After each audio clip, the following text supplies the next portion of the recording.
Hey guys, tonight we begin our story somewhere dusty, somewhere ancient, and somewhere absolutely crawling with angry gods and bad decisions. You're going to step into the very worn-out sandals of a hero in training, one who's about to learn the hard way that Greek mythology isn't all glowing armor and dramatic speeches. Sometimes it's just a giant pig, a really, really big pig, with tusks the size of olive branches and the temperament of a toddler who skipped nap time. You'll smell the dry wheat fields of Caledon before you see them. The sun hasn't even crested the hills yet, and already the air is thick with buzzing flies, goat sweat, and the faint scent of something burning in the distance. Probably a barn. Probably because of the pig. But we'll get there. For now, you're waking up on a straw mat in a communal sleeping hall, surrounded by other groggy wannabe heroes who snore like cracked amphorae. You stretch. Your back cracks. You question all your life choices. Why didn't you become a wine merchant like your cousin Polybus? He's probably sipping diluted Shiraz and flirting with a potter's daughter right now. Meanwhile, you've got blisters, a hand-me-down tunic, and today's training involves boar tracking. You've heard whispers. It's not just any boar. So, before you get comfortable, take a moment to like the video and subscribe, but only if you genuinely enjoy what I do here. And hey, let me know in the comments where you're listening from and what time it is for you right now. I love seeing our little sleepy myth club from all around the world. Now, dim the lights, maybe turn on a fan for that soft background hum, and let's ease into tonight's journey together. You sling a crude leather satchel over your shoulder and trudge out into the rising heat.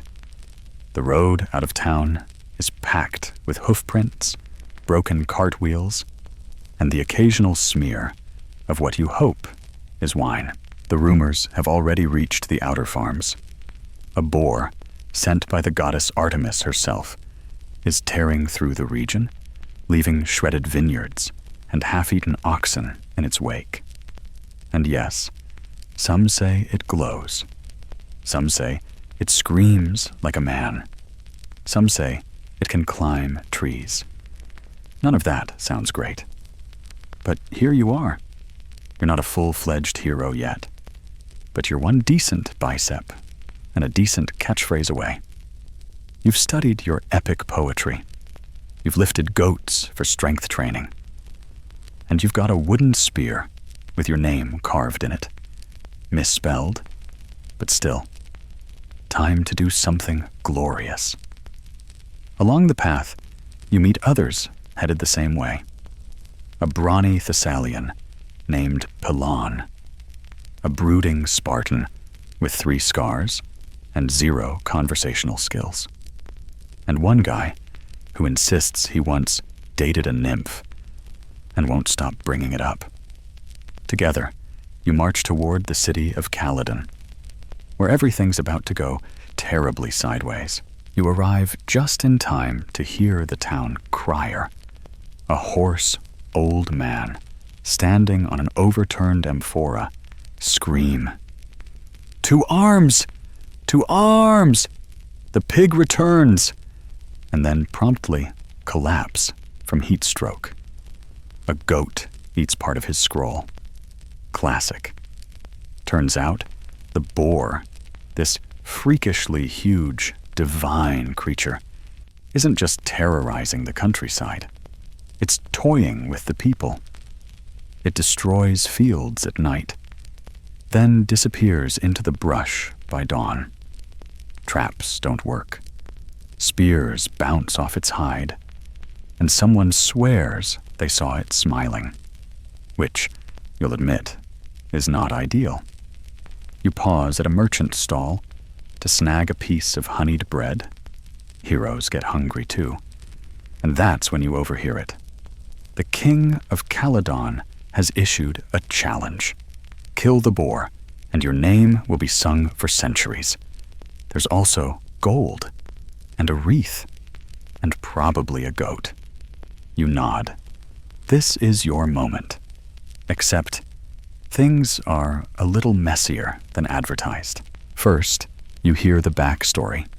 King Oeneus, father of the local prince, forgot to honor Artemis during a harvest festival. Everyone got their sacrifice. Zeus got an ox, Dionysus got a vineyard orgy. But Artemis? She got nothing. Not even a candle. And Artemis? She doesn't do well with being snubbed. Historians still argue whether this forgotten sacrifice was an innocent oversight or a political power move. Some even claim it's a later addition to justify the boar, which might have been based on real overpopulation of wild pigs in Aetolia during the 8th century BCE. But whether myth or metaphor, one thing's clear. Artemis retaliates with dramatic flair. So she sends the Caledonian boar. And now, everyone from Mycenae to Macedonia wants a piece of it.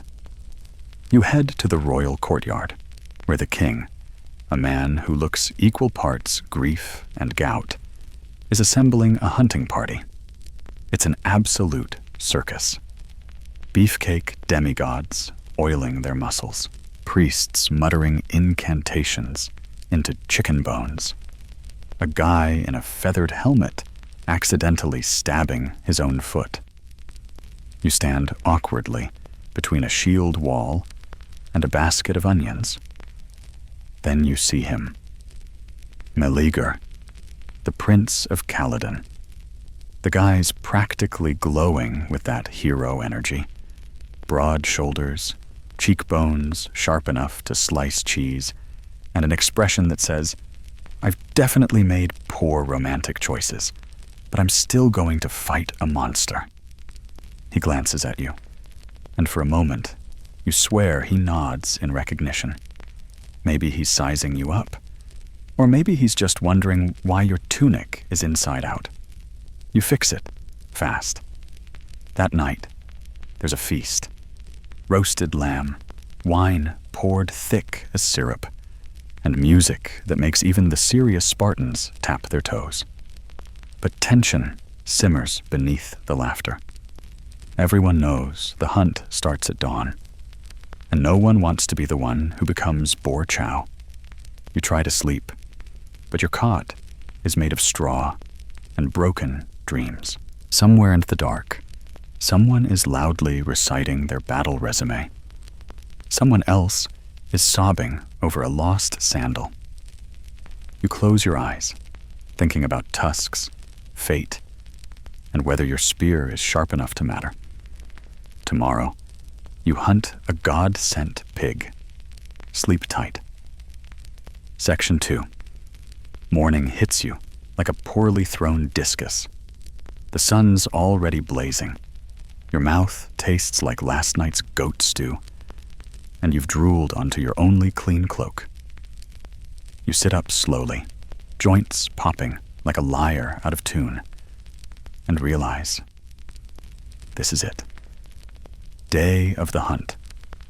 Day you might die via pig. You file out with the others, bleary-eyed, following the smell of roasted barley and someone's questionable morning breath. The courtyard's a frenzy. Horses stomp nervously. Spears gleam. Everyone's pretending to be chill, but you can practically taste the adrenaline. It's got notes of panic and body odor as you munch on a date stuffed with walnuts, breakfast of heroes. You overhear two older warriors whispering near the weapon racks. "Aphrodite's behind all this," one says, wiping sweat from his brow. The other grunts. "Aphrodite? She's not even in the boar business." The first leans in. "She's not, but she is in the love business. and Meliger's got it bad for that girl hunter. That perks your ears. You'd heard murmurs about a woman joining the hunt. Rare, but not unheard of. What you didn't know is that Meliger, our charming prince of Caledon, is apparently smitten like a bard at a beauty contest. And not with just anyone. With Atalanta. You turn, almost dramatically, and there she is, striding through the courtyard like she owns the place. Atalanta's not wearing some frilly gown or golden laurel. Nope. She's in a plain, dirt-streaked tunic, bow slung casually over her shoulder, and zero patience for being ogled. Her stride says, "I've killed more things than you've ever eaten." And her eyes say, "Try me." Now, if you think this whole setup is turning into a tragic love triangle with tusks, you're right on schedule. See, Meliger had been married. Maybe still is. Historians debate whether he ditched his wife for Atalanta or if they were already done. The ancient sources are about as reliable as a wine-soaked oracle. But what's clear is this. Meliger is dazzled. The kind of dazzled that makes princes make very, very bad decisions. And here's where Aphrodite comes in. Some say she blessed Atalanta with irresistible allure, just to stir the pot. Others believe Atalanta's beauty was entirely her own, and that Meliger fell for her the old-fashioned way, by seeing her take down a bear with her bare hands. You know, classic courtship. But if it was divine manipulation, Aphrodite's hand would be invisible and infuriatingly effective, like when you're sure someone's messing with you, but you can't prove it. Aphrodite has a reputation for this. She once made Zeus fall in love with a mortal, just because he mocked her. Petty queen energy. As the hunting party assembles, you glance nervously at your fellow warriors. There's a new tension in the air.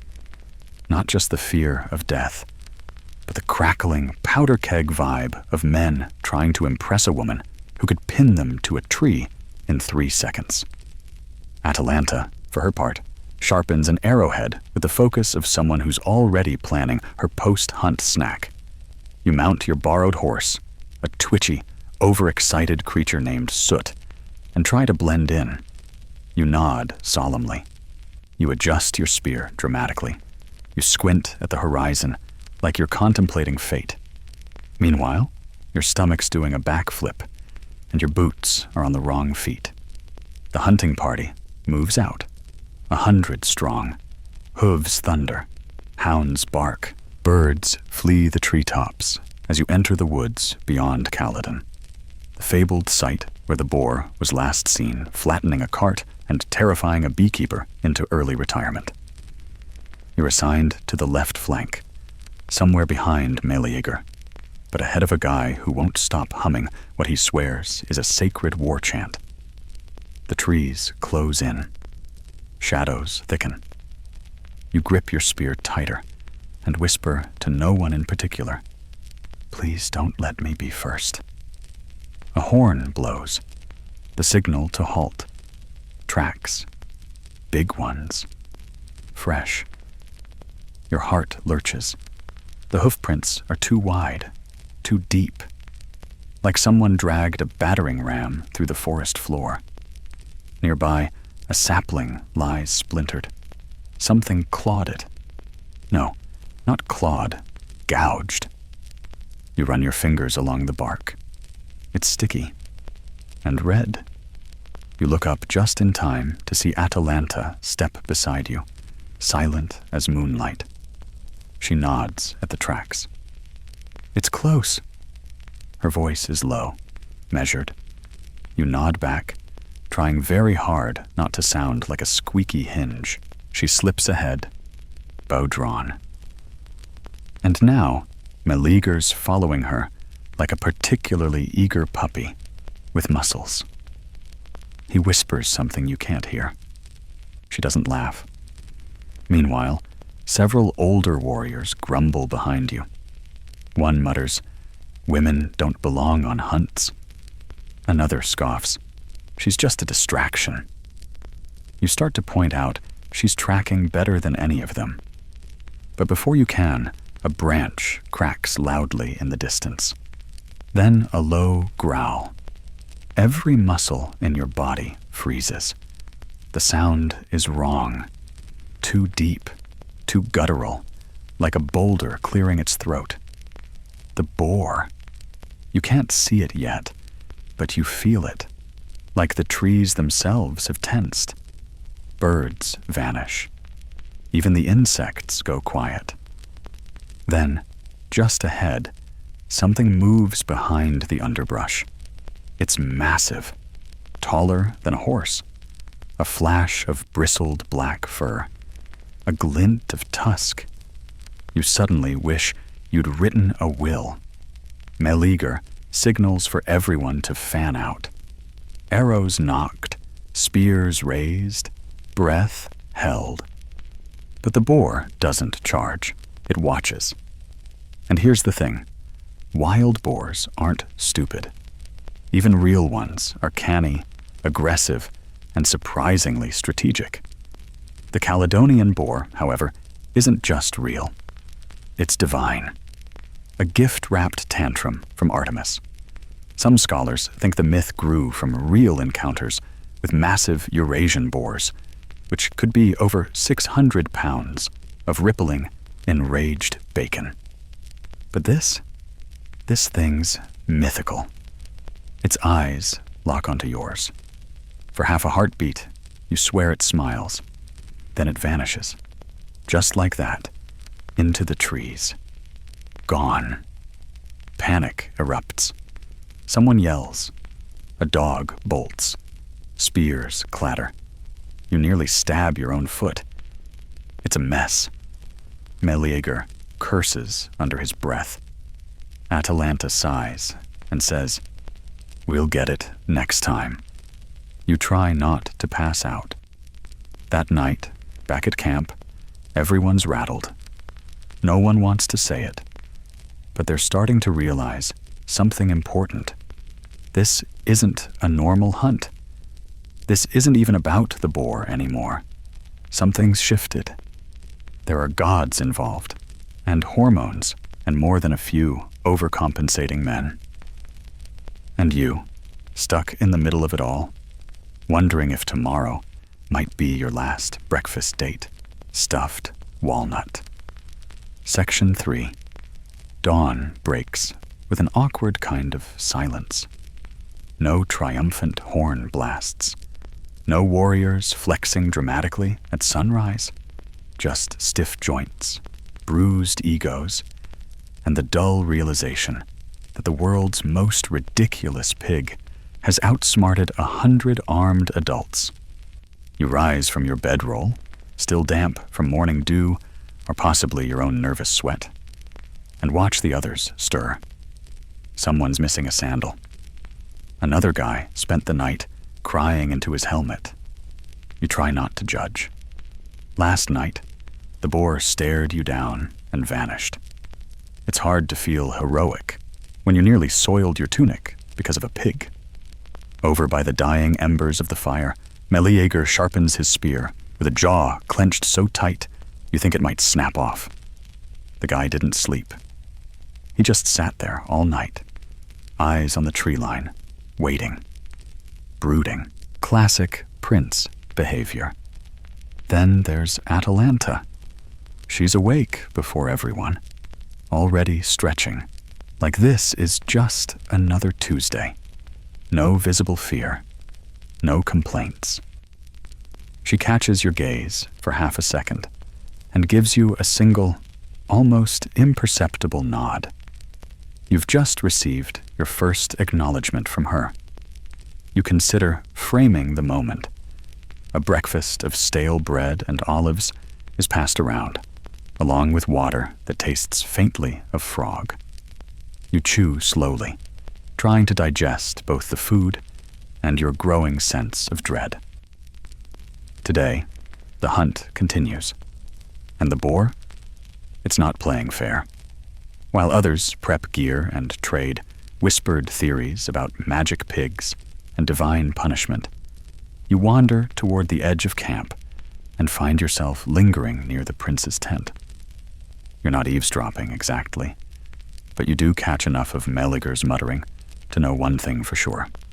The guy is stressed and, apparently, reciting a poem about Atalanta in dactylic hexameter. It's not good. You back away before he notices. Then you remember something odd you overheard the night before. A soldier near the fire had said Meleager was cursed with a log, which, at first, you thought was just a weird insult. But now, curiosity gets the better of you. So, you ask the camp's oldest warrior, a hunched man called Theron, who's currently adjusting a bandage on his knee and talking to a squirrel. You offer him half an olive and say casually, "What's this about Meleager and a log?" He snorts. "You really don't know?" You shake your head.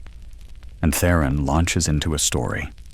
It turns out, on the day Meleager was born, the Fates, those three deeply unsettling ladies who weave the threads of human lives, paid a visit. They showed up in the dead of night, because of course they did, and announced that baby Meleager would live as long as a particular log in the hearth remained unburned. Naturally, his mother, Queen Althea, immediately snatched the log from the fire and stored it in a locked chest. Because when ancient beings give you weird death conditions, you listen. Historians still debate the origin of this log myth. Some believe it's symbolic, representing the fragility of life or the concept of burning bright and fast. Others think it was retrofitted later to explain Meleager's short, chaotic life. Either way, it's deeply weird. But in Greek mythology, weird is the default setting. So here's the setup. Meleager is alive because of a stick, and his mother holds that stick, literally and metaphorically. Now you understand why people walk on eggshells around the royal family. You're still absorbing this bizarre bedtime prophecy when the hunting horn sounds again. This time, it's real. The boar's been spotted. Chaos erupts in the best way possible. Warriors scrambling, dogs barking, someone yelling, "I can't find my left greave." You mount Soot the horse, who looks just as nervous as you, and charge out with the others. The forest is thicker today, the underbrush tangled, the branches low and grabbing. It's like the woods themselves are trying to keep you out. You duck under vines, dodge thorny shrubs, and almost ride directly into a tree because Soot refuses to make left turns. Then you hear it, the crashing, snorts, deep and guttural, echoing through the trees. A branch snaps. No, shatters. Something massive is coming straight at you.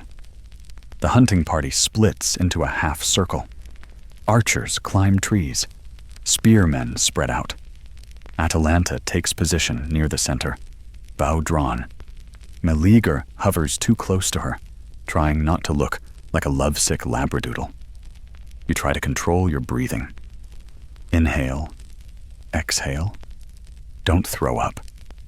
The boar bursts from the underbrush like a rolling mountain of rage. And oh, it's so much worse up close. It's huge, taller than a man, muscles rippling beneath bristled fur that glints bronze in the sunlight. Its eyes gleam red, wild and too knowing. Tusks like sickles curve out from its snout, each the length of your forearm. Its breath steams in the air like mist from an open furnace. It smells like smoke, blood, and mushrooms. Don't ask why. You don't know either. It charges. Spears are flung. Some hit, most miss. One guy throws a frying pan by accident. You duck behind a tree and barely avoid being trampled. Then, Atalanta lets loose her arrow. Time slows. The arrow hums through the air and strikes true, right in the boar's shoulder. It howls, not squeals, howls. A deep, unnatural sound that seems to shake the leaves themselves. It stumbles, not much, but enough. The crowd erupts. Meleager leaps in, spear poised. He thrusts it forward and lands a second blow, deep into the boar's side. The beast bucks wildly, flinging men into the underbrush like rag dolls. One lands in a bush and immediately pretends to be unconscious. You consider joining him, but the tide is turning. With Atalanta's precision and Meleager's strength, the great boar begins to falter. More spears, more arrows, and finally, with one last guttural groan, the creature collapses. Dead. The forest goes quiet. You realize you've survived. Somehow. As the crowd gathers around the fallen beast, Meleager pulls the spear from its side, panting. His eyes search for Atalanta. She's already walking away, blood on her tunic, bow slung over her shoulder, like it's just another day at the office. He calls after her. And you? You just sit down, right there, in the dirt, next to a half-eaten helmet, because you've just watched the greatest pig hunt in history, and possibly a love story that's about to go very, very wrong. Section 4. The boar is dead. That much is certain. What's not certain is how everyone's going to act about it. You're still sitting in the dirt, watching steam rise off the beast's massive body. Flies are already circling. Its tusks, now stained with blood, and pine needles glint dully in the morning light.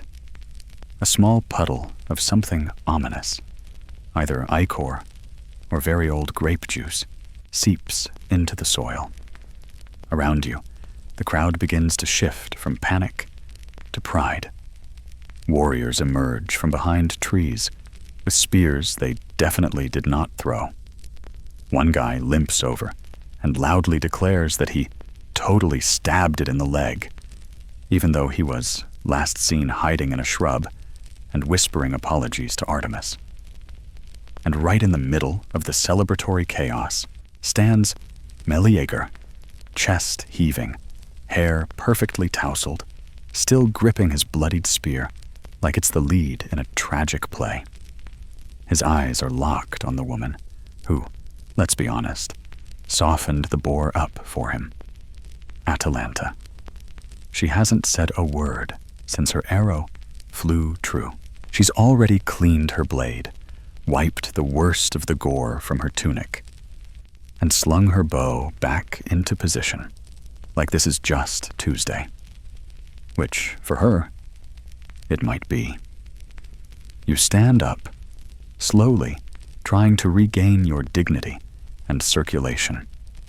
As you brush pine needles off your legs, Meleager makes his move. He walks over to the boar's corpse. It takes 4 men to flip it over. He slices away the tusks with a ceremonial knife, then carves off the hide, the prize. The thick, bristled skin comes away like wet leather, heavy and reeking. This is the trophy, proof of the kill. In Greek tradition, it's the hunter's claim to glory. Meleager walks over to Atalanta and hands it to her. The crowd goes quiet. There's a pause, like the entire forest inhales, because in that single gesture, offering the hide to Atalanta, Meleager is saying, she was the best among us. Not him, not the other brawny heroes. Her. Cue the drama. At first, Atalanta doesn't react. She just looks at the hide, like someone's offered her a bag of old laundry. Then she nods, barely, and slings it over her shoulder like she's done this before. Spoiler, she probably has. You're about to clap, gently, respectfully, when someone behind you shouts, "She doesn't deserve it." You turn. It's one of Meleager's uncles. Hard to tell which one. There are a few, and they all look like boiled goats with axes. This one steps forward, glaring at Atalanta like she just insulted his mustache. "She's a woman," he snarls. "She shouldn't even be here." Another uncle chimes in. "This hunt was for men. The prize is ours by right." Meleager squares his shoulders.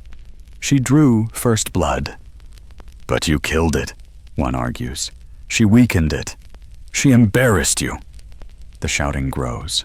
Warriors begin to choose sides. Atalanta steps back, wisely, letting the testosterone swirl freely without her. You do the same, pulling your tunic a little tighter and eyeing the nearest tree, just in case you need to climb it again. Now, here's the thing about Meleager. He's noble, hot-headed, and very much in his feelings. He's already tangled in prophecy, hormones, and a cursed log. The last thing he needs is family drama. And yet, that's exactly what he gets. Because his uncles don't just argue. They lunge. One of them grabs the boar's hide off Atalanta's shoulder. Another shoves Meleager. Someone throws a spear, not at anyone, just into the air, which honestly doesn't help. And Meleager, he snaps. In an instant, his blade is out. The crowd gasps. There's no hesitation, no fancy speech, just movement. One uncle falls, clutching his side. The other stumbles, screaming, into the dirt. Two royal corpses, bleeding into the pine needles. Silence. Total, awful silence. Even the wind seems to stop. You stare at Meleager, blood on his hands, chest rising and falling in like a bellows. His eyes dart to Atalanta, then to the shocked crowd, then to the boar's hide lying crumpled on the ground. No one moves. Because killing a wild boar is one thing. Killing your own blood? That's something else entirely. Historians still argue whether Meleager's act was impulsive or fated. Some ancient poets portray it as tragic necessity. Others say he was cursed from the start. A few suggest this part of the myth was added later to amplify his downfall. But no matter the interpretation, one fact remains. He just murdered his uncles over a pigskin. Atalanta, ever the practical one, steps forward, picks up the hide again, and walks away. Not running, not crying, just walking.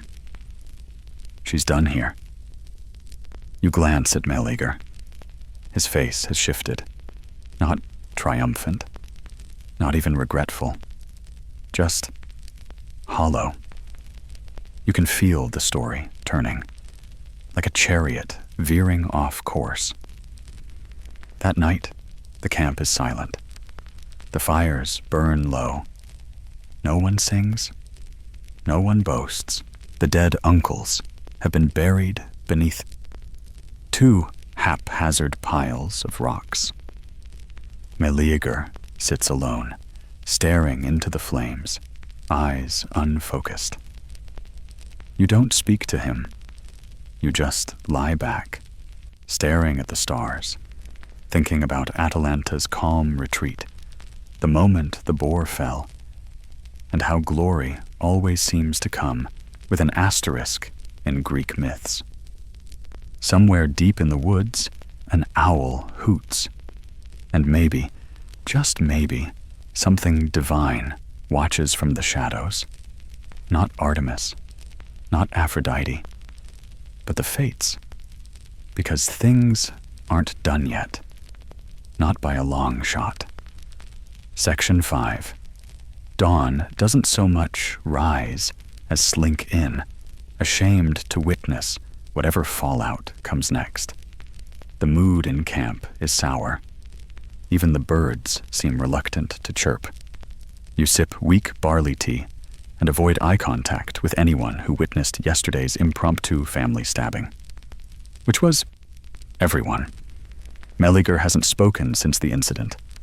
He just sits near the edge of camp, sharpening his blade so intensely you're starting to worry for the blade, or his fingers, or both. The hide of the Caledonian boar, still caked with blood and bristle, lies neatly folded beside him, like a really violent picnic blanket. You keep your distance. Most people do.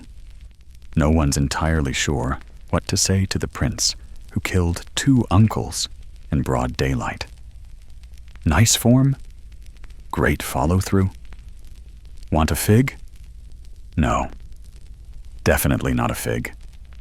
The only person who doesn't seem to care about the emotional shrapnel littering camp is Atalanta. She's already gone. Left at dawn with zero fuss, like the whole pig murder drama was just a weird footnote in her day. And you admire that. You envy that. As the warriors begin to pack up, still weirdly quiet, a murmur ripples through the group. A single, slow-building realization. They've got to report this mess to the king. You groan. You'd forgotten about King Oeneus, the man who started this whole pig fiasco by forgetting to sacrifice something shiny to Artemis. The man who summoned all these warriors. The man who is also, unfortunately, the father of the man who just committed unclecide. No pressure. You and the others mount your horses and begin the slow, solemn ride back to Caledon. The boar's carcass is too big to transport, so Meliger ordered the tusks removed as proof of conquest. One of them is strapped awkwardly to your horse. You try not to let it stab you in the ribs. The journey is long, hot, and awkward. A few warriors try to lighten the mood with jokes. One about roasted boar ribs, one about bringing home the bacon. But they all fall flat. Too soon. Way too soon. Finally, the gates of Caledon rise in the distance, and you can already hear the drums. Not victory drums. Funeral drums. Word has traveled fast. You dismount near the palace, where a crowd has already gathered. Nobles in long robes, farmers with dirt on their sleeves, children who don't yet understand what grief looks like, and standing in front of them, trembling slightly, but still regal, is King Oeneus. He looks older than you remember, paler, like the years have caught up with him overnight. He steps forward, eyes scanning the returning group. Then he sees the tusks and his son, and he knows. Meliger steps down, offering the boar's tusks with both hands. "The beast is dead," he says, voice low. "The land is safe." Oeneus doesn't respond immediately. He just stares. Finally, he speaks, quietly, but it carries. "And your uncles?" Meleager doesn't lie. "They challenged me. I defended her honor. My own." It's a bold sentence. The crowd shifts. Some nod, silently. Others mutter. Oeneus closes his eyes, and doesn't say a word more. He turns and walks back inside. You exhale slowly. That could have gone worse. Could have gone a lot worse. But of course, you're in a Greek myth. So things are about to go exactly that worse. Because someone else heard about the deaths. Someone who has been waiting for this moment. Meleager's mother, Queen Althea. You see her standing in the palace window, veil drawn back, face hard as marble. She doesn't scream, doesn't weep. She just disappears into the dark interior of the palace. And the story, once again, begins to shift. Here's what you need to know about Althea. She loves her son. Of course she does. But she also loved her brothers, the very ones Meleager just killed. And in Greek family dynamics, that's a bit of a clash. Some sources say she immediately fell into a trance of grief and rage. Others say she was calm, collected, clinical. But all versions agree on what she did. She went to the chest she hadn't opened in years. Inside it, nestled among lavender sachets and silk wrappings, was the log. The log. The one tied to Meleager's life. The one that the fates had said would end him if ever it burned. She stared at it for a long time. Historians and mythologists still debate this moment. Was it vengeance? Justice? A terrible act of grief-induced madness? Or simply the tragic fulfillment of a prophecy too strange to resist? You'll never know. Because, in the end, she dropped it into the fire. And it burned. No fanfare. No thunderclap. No divine trumpet. Just a small, crackling flame. And a whisper of smoke curling upward like a sigh. Far across the palace, Meleager dropped to his knees. His spear fell from his hand, and his heart stopped. Just like that. You didn't even see it happen. 1 minute, he was a flawed, furious prince with dreams and regrets. The next, he was ash in waiting. A hush falls over Caledon. The great hunt is over. The boar is dead. So is the hunter. And somewhere, in a crumbling temple deep in the woods, you imagine Artemis smiling. Not because she's cruel, but because, once again, they remembered her name. Section 6. No feast follows. Meleager's death. No lyres. No dances, no epic poems shouted drunkenly from rooftops. The city of Caledon just quiets. Like someone turned the world's volume dial all the way down. You help carry Meleager's body to the royal tombs, walking behind a procession of priests in soot-colored robes who chant something old and tuneless. The kind of chant that makes your skin itch and your knees lock. His body is wrapped in linen, save for his face, still, pale, and somehow surprised. As the tomb doors creak open, you glance at the queen. Althea stands straight as a javelin. Her hands don't tremble. Her eyes don't water. But there's a dullness behind them now, as if the fire she used to burn the log took something from her, too. Maybe everything. Then you look around. Everyone else is whispering, judging, wondering. Who does she mourn more? Her brothers? Or her son? And you? You're standing here, a random hunter from some no-name village, watching the aftermath of divine vengeance play out like a very slow, very tragic play. So naturally, when someone suggests another feast in Meleager's honor, you blurt out, "Didn't we just finish one for the pig?" It doesn't go over well. Still, you're not entirely wrong. In the world of Greek heroes, everything's a feast, or a funeral, or a fight.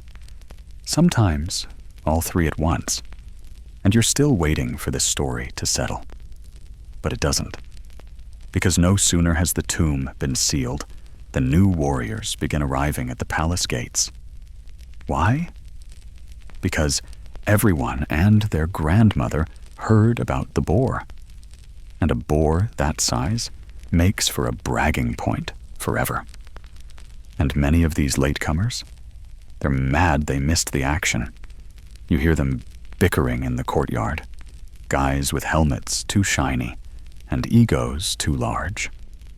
"I was delayed by a sea storm. My armor was still at the bronze smith. I thought the hunt was next week."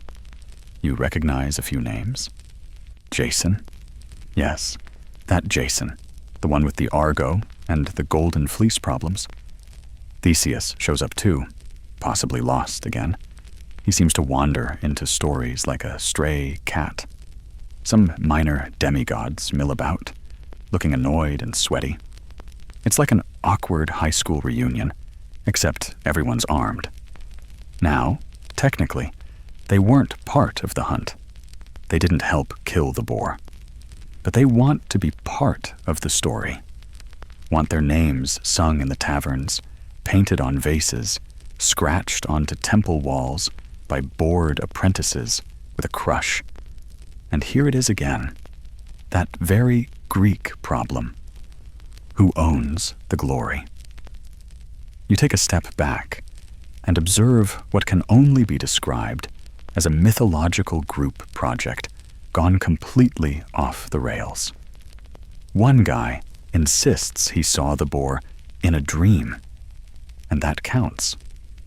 Another has forged proof that his cousin's friend's stepfather helped wrangle the beast's soul. At one point, someone tries to bribe a priest for an honorary inclusion. He offers a goat. The priest declines. The goat bites someone. It's chaos. Again. You find it oddly comforting. The hunt may be over, but the drama lives on. Meanwhile, a small crowd gathers around a battered piece of armor hanging near the palace gate.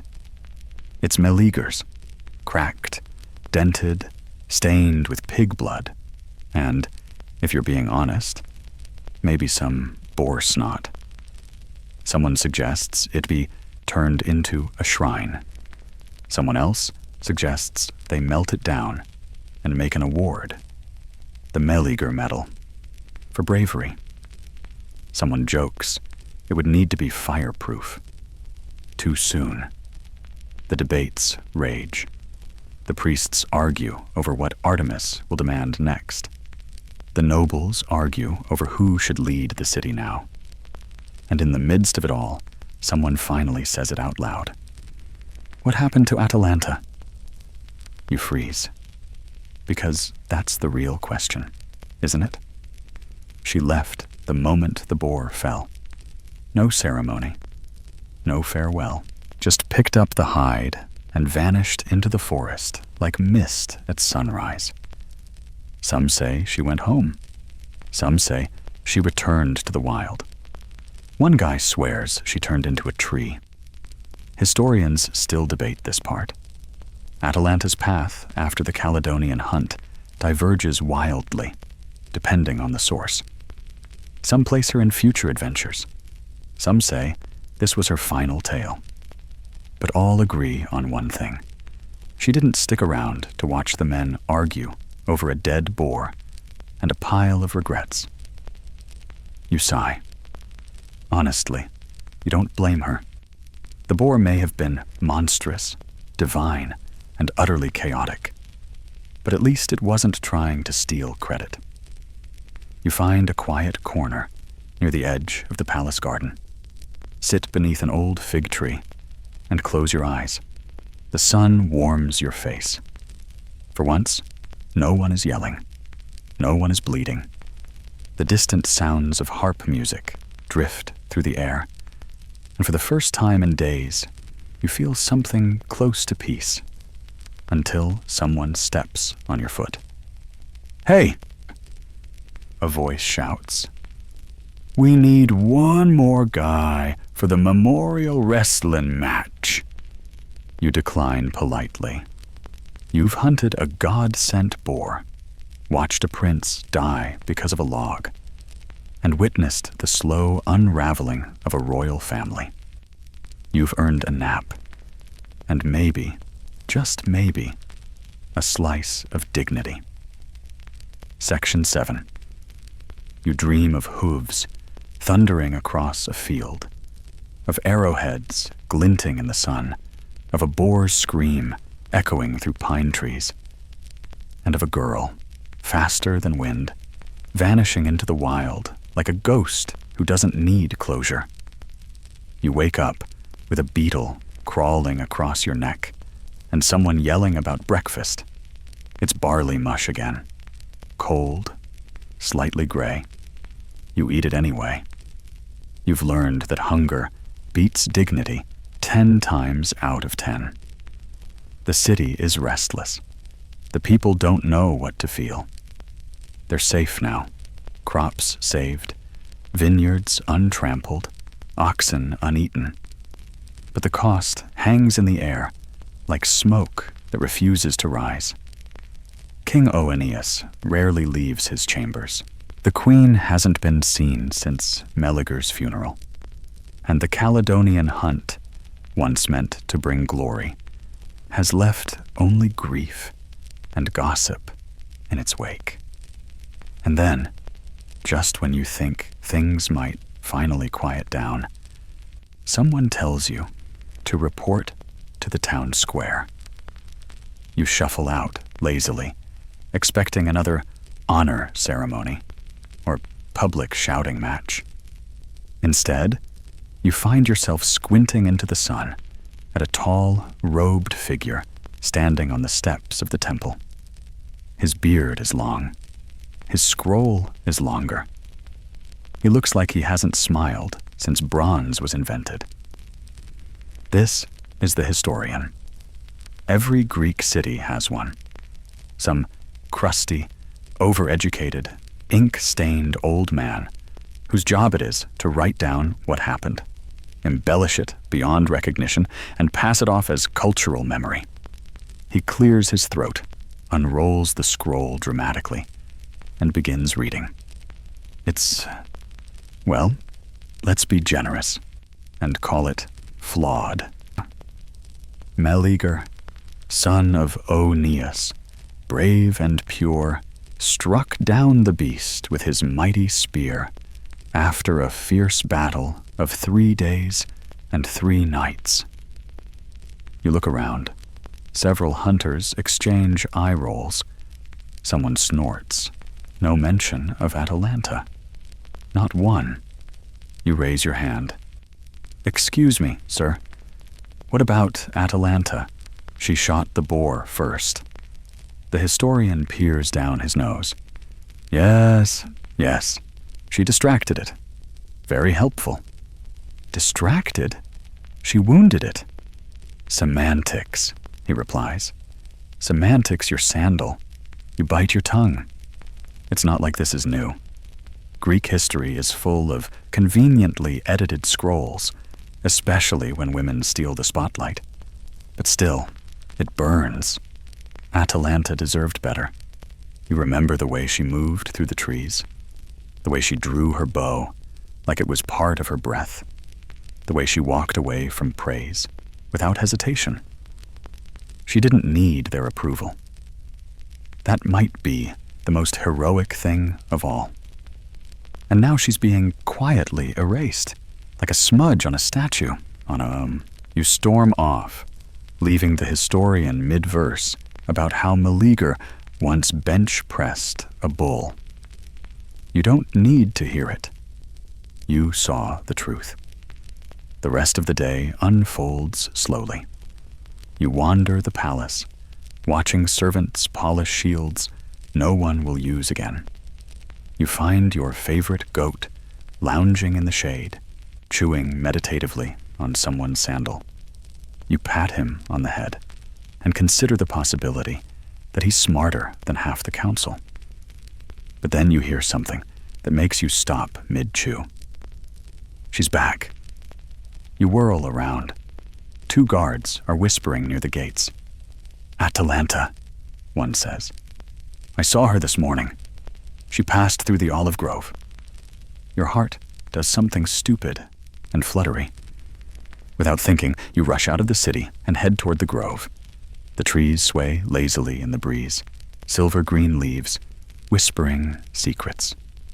Birds chirp. Bees hum. Everything smells like earth and warm wind. And there, beneath one of the older trees, you find her. Atalanta, sitting cross-legged, sharpening her blade.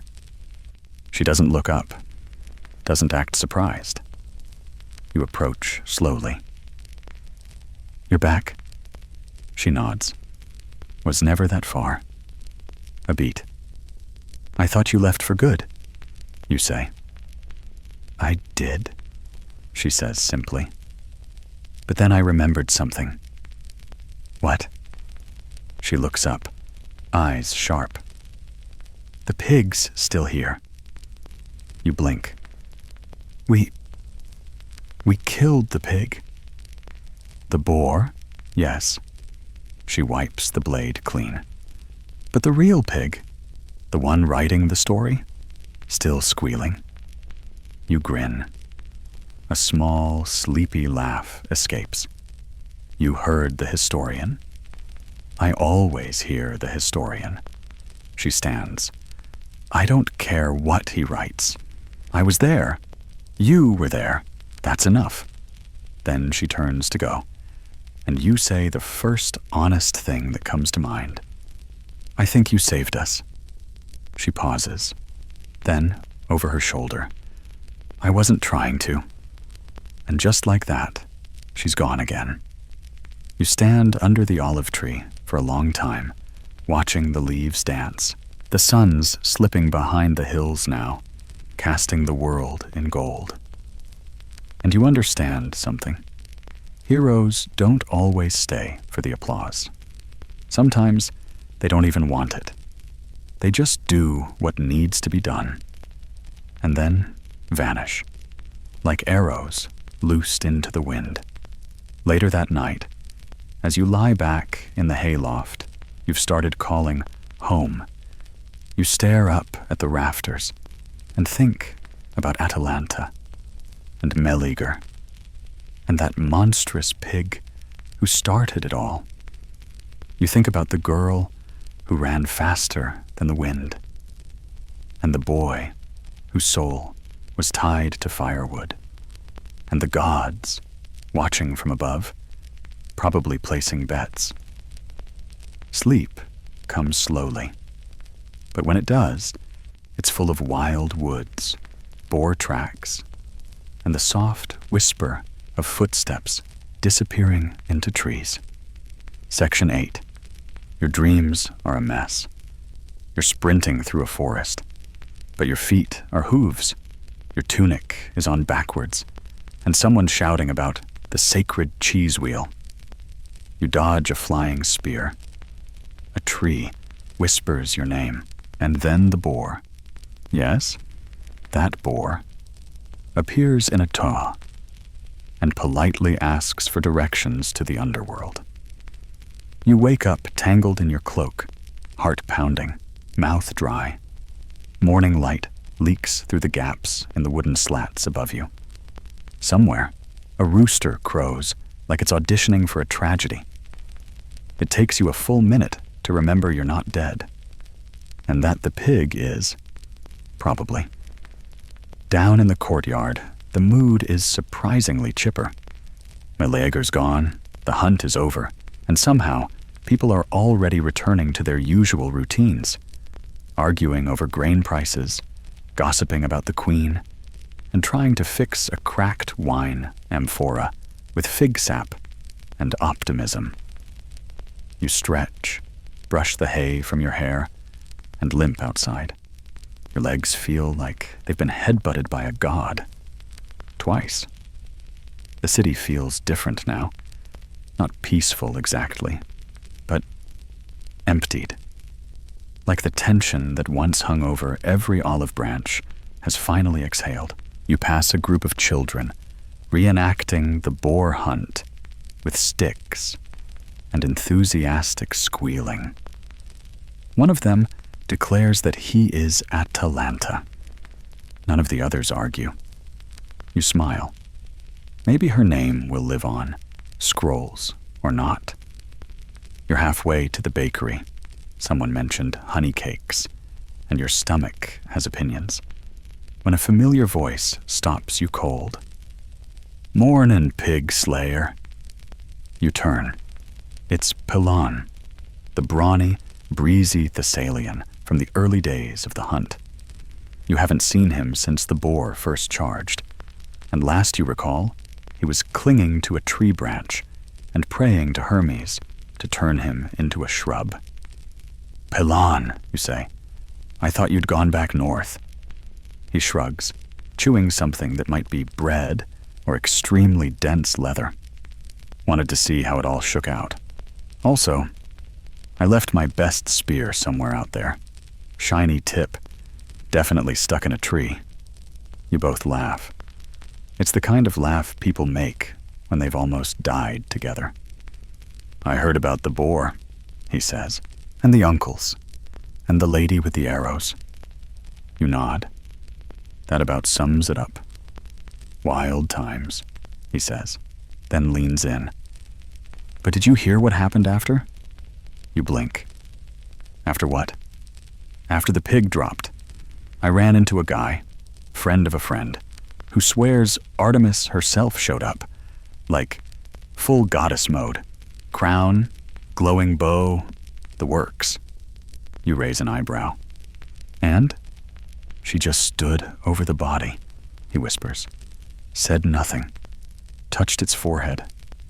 Then vanished." You stare at him. "Swears it happened. Sounds like a fever dream." "Could be," he says. "Or maybe it's the gods making sure their stories get told." You don't answer, because part of you wonders, if Artemis did appear, what would she think of everything? Of Meleager's firewood fate? Of Atalanta's quiet departure?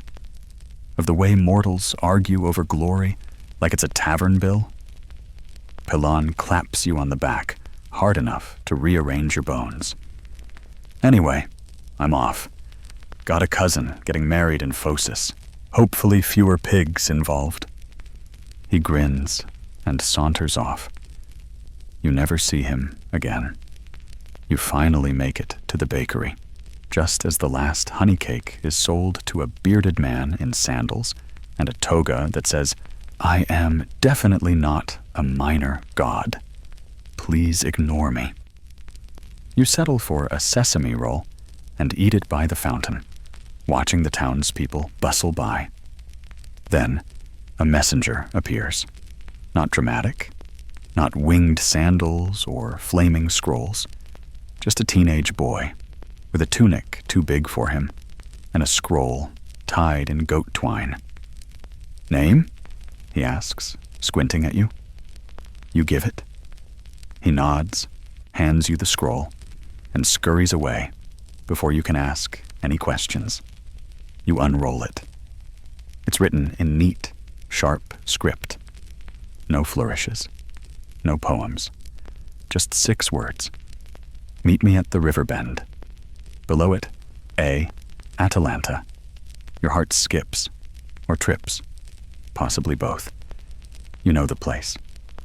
A quiet bend in the river, Achelous, just past the olive fields, the spot where the wild flowers grow sideways, and the water smells faintly of mint and limestone. She'd passed through there once on the way to the hunt. You'd barely spoken then. You fold the scroll, toss the last bit of your sesame roll to a hopeful pigeon, and set off. It takes most of the afternoon. The trail is rough, winding, and too familiar. You pass the burnt clearing where the boar first appeared. The broken tree Meliger leaned on. A faded patch of blood on a rock, already drying into a forgotten, rust-colored smear. And then, just as the sun begins to lower, you arrive. Atalanta is sitting on a boulder by the water, barefoot, her feet dangling above the slow current. You approach quietly. She doesn't look at you, just says, "They'll forget me." You sit beside her. "Not all of them." "Most," she replies. The silence stretches. Then she says, "I don't want songs." "I know. I just want the truth to live somewhere." You nod. "It does." She glances at you, and for the first time, her expression softens. Not pride, not suspicion, just tired honesty. "I thought the pig would be the hard part," she murmurs. "Turns out," you say, "the pig was the easiest part."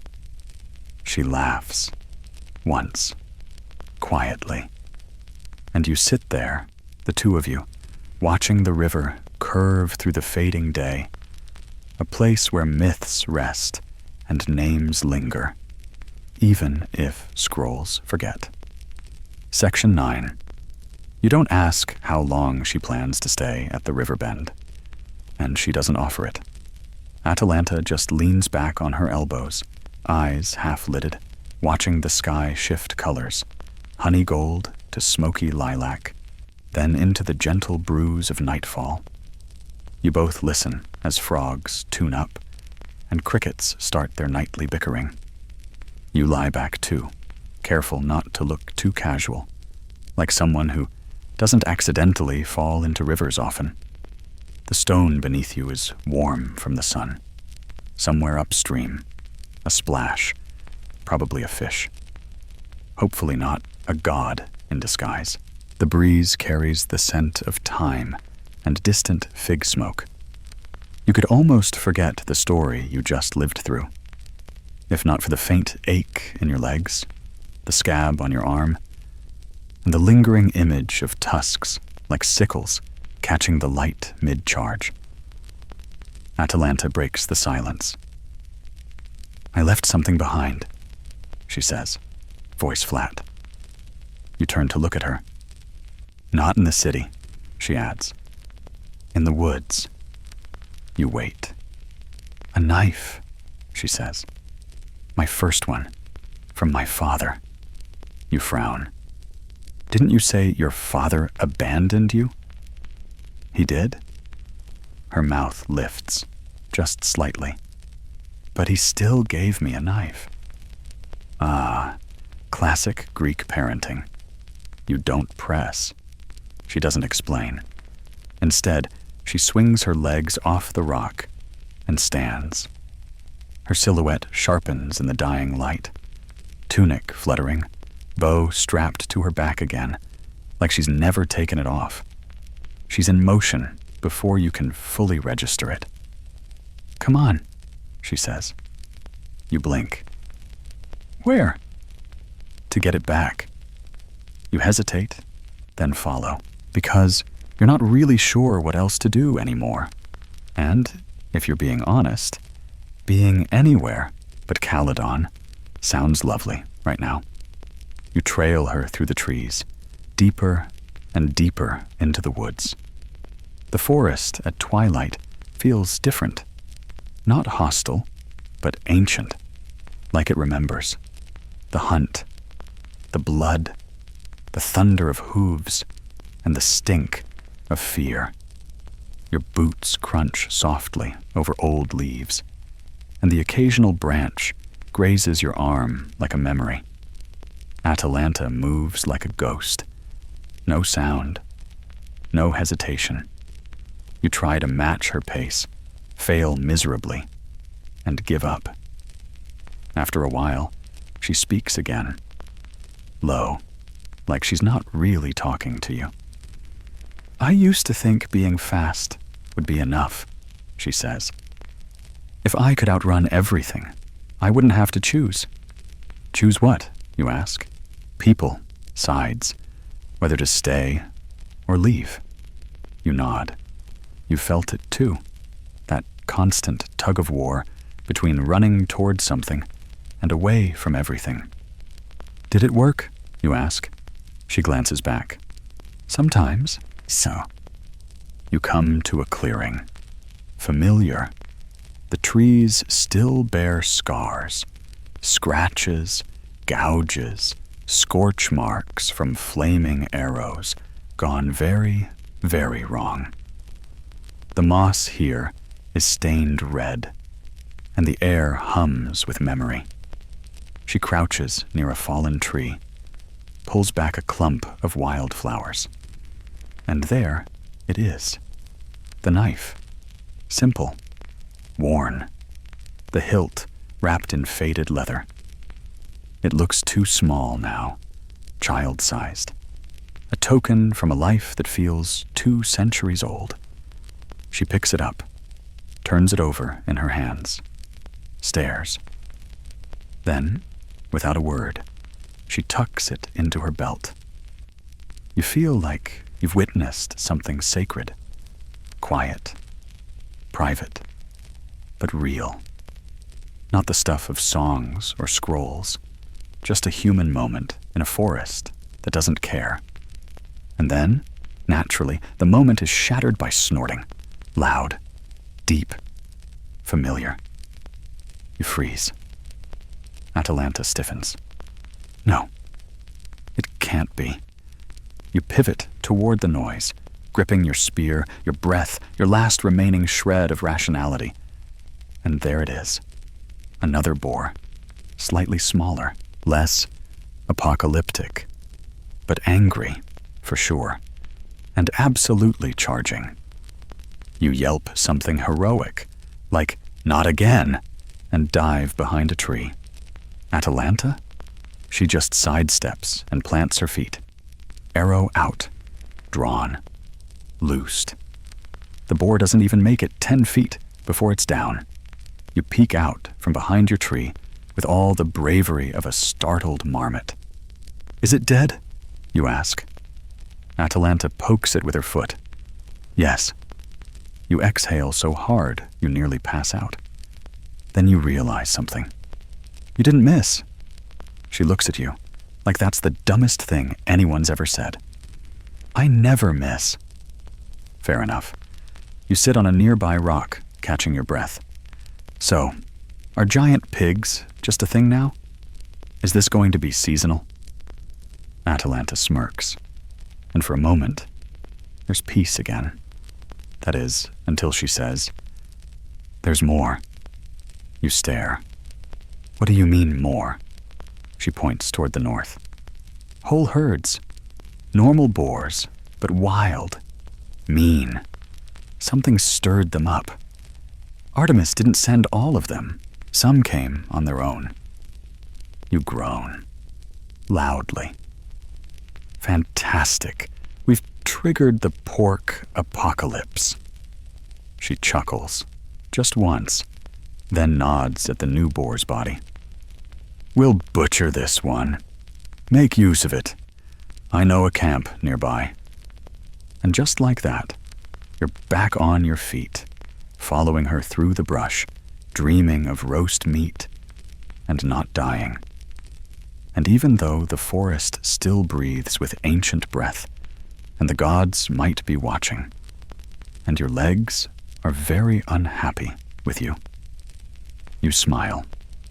Because there's something weirdly comforting about walking beside someone who never runs from anything, even when everything in the story says she should. Section 10.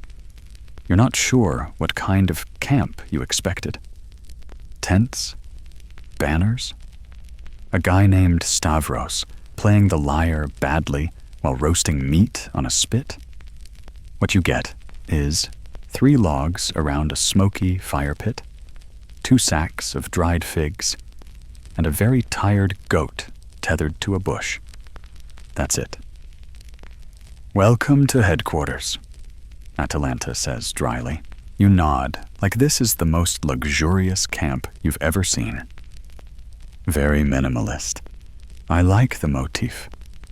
She kneels by the fire pit and starts coaxing it back to life with dried moss and practiced hands.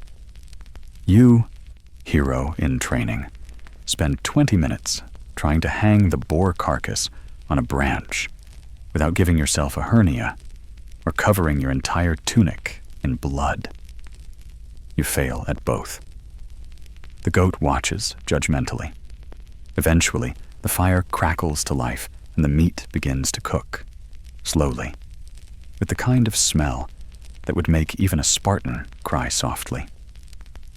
You sit back on a log, wipe your hands on a leaf, unsuccessfully, and feel the warmth creep back into your bones. It's quiet again. And this time, it's not the heavy, tragic quiet of a tomb or a ruined palace. It's the good kind, the kind that wraps around you like an old blanket. Just wind in the leaves, fire snapping, and the faint sound of Atalanta sharpening her knife again. You try not to read too much into that. Finally, she speaks. "Why'd you come?" You glance up. "Here? To the woods? To the hunt? Caledon? The boar? All of it." You consider lying. You could say something noble, like you wanted to protect the people, or avenge a cousin lost to tusks, or fulfill a dream sent by Apollo. Something worthy of a statue. But instead, you say the truth. "I thought it'd make me matter." She doesn't flinch, just nods once. "Did it?" she asks. You look into the fire. Watch the flames lick the spit. The boar crackles and hisses. Smells incredible. "I don't know," you admit. That's when she surprises you. "I came because they told me I shouldn't." You blink. "You mean because you're a woman," she says, flatly. "Yeah. They said I'd distract the men. Said I wasn't built for heroic pursuits." You scoff. "Right. Because all those gored soldiers were so focused." She smiles, just faintly. "I knew I'd be better than half of them. I just didn't know how much it would cost." You nod, slowly. There's a shared understanding now between you, a background character in a story that exploded, and her, a headline who never asked to be famous. She passes you a fig. You chew it thoughtfully. "I think you were the best of us," you say.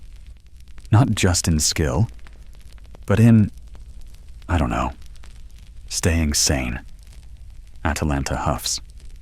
"I left a royal court during a boar-fueled murder scandal. That's not exactly textbook sanity. Still beats staying and watching a historian erase you." She's quiet at that. The fire pops. The goat sneezes. And then, because the world is incapable of peace for longer than a few minutes, you hear it. Footsteps. Multiple. You leap up. Atalanta's already crouched, knife in hand, eyes narrowed toward the trees. 3 figures emerge from the brush, dusty, armed, clearly exhausted. The one in front has the look of a mercenary who's seen too many bad omens and not enough mead. He stops short when he sees you both. "You're her." You brace yourself. You've heard that tone before. Usually it means someone's about to do something incredibly dumb.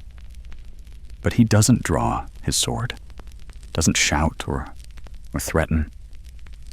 Instead, he drops to one knee.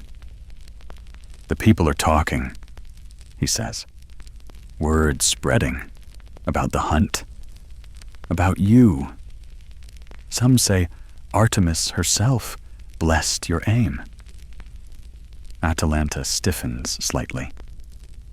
"They're wrong," she says. "I trained." He nods. "Even better." You exchange a look. This is new. The man stands. "We came to ask if you'll train others." Atalanta blinks. "What?" "There are more boars," he explains.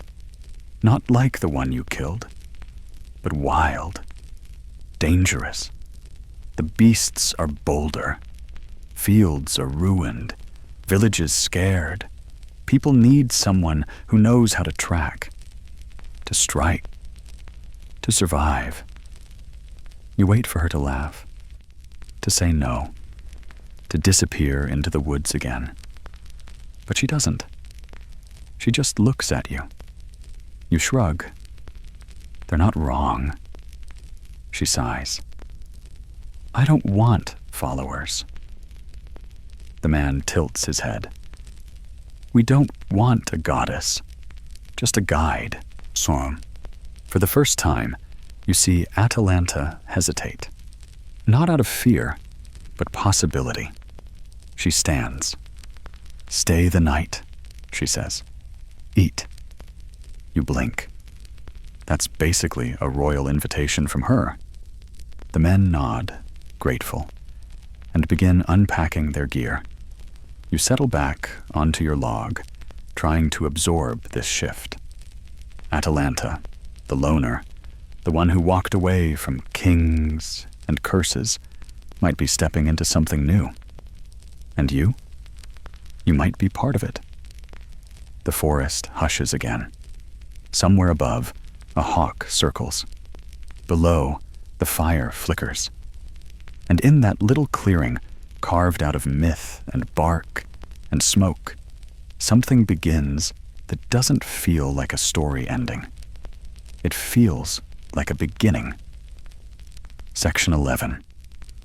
You wake up to the smell of roasted boar, fresh dew, and a guy named Sten, loudly failing to tie his sandals.